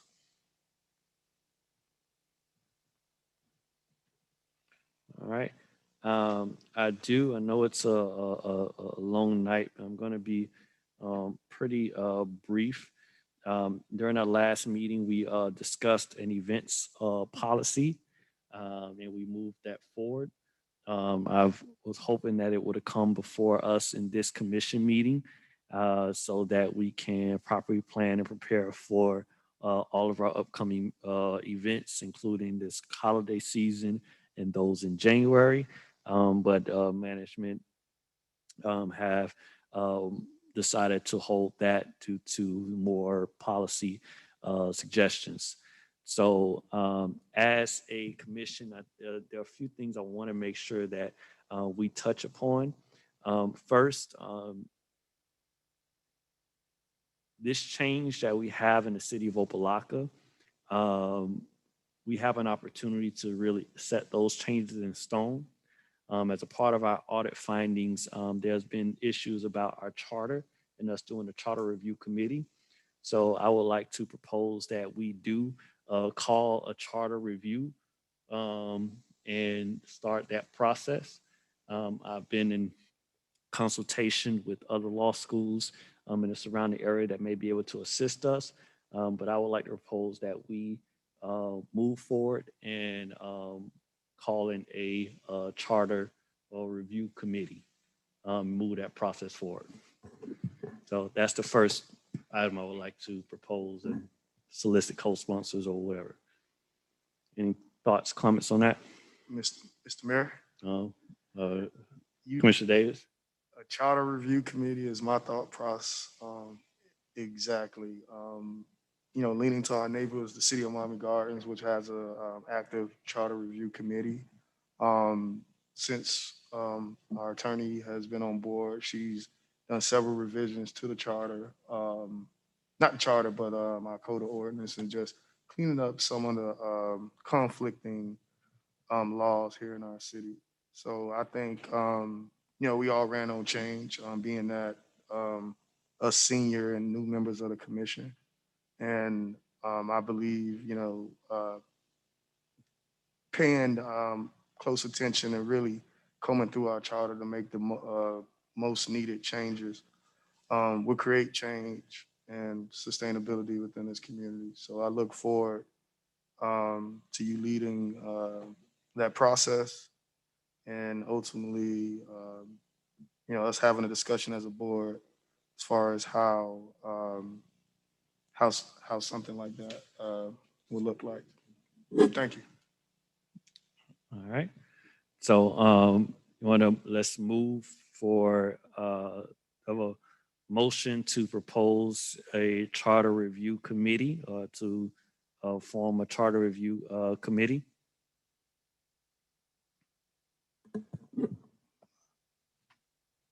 Move it. Moved by Commissioner Davis, Second. second by Commissioner Taylor.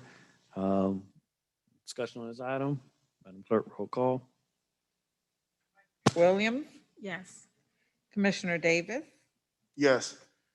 Commissioner Taylor, Mayor Pigott, Yes. motion passes. Also, in preparation for the State of the City address for the last two times, there have been some difficulty in making sure we have a annual review and reports from manager and everyone involved. And I would like to install that as a part of our ordinances, is that at the end of the year, probably in December or early January, we have a year-end State of the City report from management, and also development of an annual report for the city that can be used as a foundation for our State of the City address. So I would like to propose that as an ordinance to have develop an annual report, a written annual report, and also a year-end annual report workshop, so that we can hear where we are as a city and move forward with that. So that's my other agenda item. Okay, Mr. Mayor, I'll move that item as well. Moved by Commissioner Davis, Second. second by Vice Mayor Williams. Madam Clerk, roll call. Commissioner Davis, Commissioner Taylor, Vice Mayor Williams, Yes. Mayor Pigott, Yes. motion passes. All right, any other future agenda items? Mr. Mayor, Vice Mayor Williams? I'm not sure if this follows under your events policy, but I would like to, I guess after reading it and being thorough and clear about the policy, but maybe this might be outside. I know we have a branding and marketing team, and I do believe that falls under the city managers. Okay, thank you. What I would like to see is definite media releases. More media releases go out. We are branding and changing the face of Opa-locka and showing a more positive light. And in order to do that, not just here in the dais, but we need to make sure we are constantly being exposed in print media, television media, online. We had a line. When I drove up, it was a line of residents receiving those gift cards. I would have loved to have seen Channel 7 or Channel 10 or so. They were there. Oh, they were here. Oh, okay, see, I missed it. It's on Channel 10. Oh, beautiful. Okay, so thank you so much. So just, and just more things, highlighting things that we're doing in the community. And it's interesting, I did say that to Ms. Markins yesterday. We need some media here. So maybe she followed up. Thank you. Yeah, awesome. So I think we can definitely make that as a part of the events once we see it. And if it isn't covered in that, then we can propose something as a future agenda items, definitely in support of something like that. Okay, anything else? All right, moving on to Mayor Commissioner reports. Anyone have any report? Okay.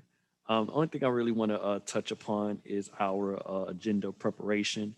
I'm meeting with the city manager, city clerk, and city attorney to ensure that we have our agendas and everything is flowed. I'm expecting I think city manager is proposing some type of policies within his office. But I just wanted to bring that up for the commission, because it's a conversation that I've been having for a while now with our appointed officials, just to figure out the how to make it a more efficient process. There's a much more efficient process. So I'm hoping that we will have something coming up pretty soon. And when that does, we will talk a little more about it. Also, I think it's very important that we do have a operational audit workshop. We are due during this time to have the state to come down to do a 18-month follow-up on our operational audit. As you may have seen, we do have a report that was provided by the manager's office. So after the review of that report, I may be calling a meeting about that sometime maybe next week. That will push it into the holiday or after the holidays because we got to do a workshop for the state of the city. But be on the lookout pretty soon for a poll from the city clerk for operational audit workshop, state of the city workshop, and probably even a strategic planning workshop in detail before the state of the city address, which will be the last Friday in January. So we do have a little less than 7 weeks to do all that, and I want to make sure that we are we're able to attend. We all busy professionals, so those are some of the things that we've been thinking about and planning on, and I want to make sure that we are aware of as a commission. Yeah. Anything else? All right, we have official board appointments. Madam Clerk, do we have any board applications? Yes, Mr. Mayor. So we do have a board application that was included in the packet from Mykesha Finn. She checked off several interests: Historic Environmental Preservation Board, Civil Service Board, and Community Relations Board. She previously served on the Civil Service Board and also Community Relations, but her term expired. And I believe she's now serving on the Audit Committee as well. So that's one of the applicants. We also have another applicant, Audrey Dominguez. She's a City of Opa-locka resident, and she's interested in serving on the Planning and Zoning Appeals Board for the City of Opa-locka. There's 2 vacancies on that board, and that is at large. In addition to that, I think there's an urgent need per Planning and Community Development to make appointments to both Planning and Zoning, and also the Historic Preservation Board. And through the manager, if Mr. Gay can come up and just briefly speak on the Historic Preservation Board. Okay.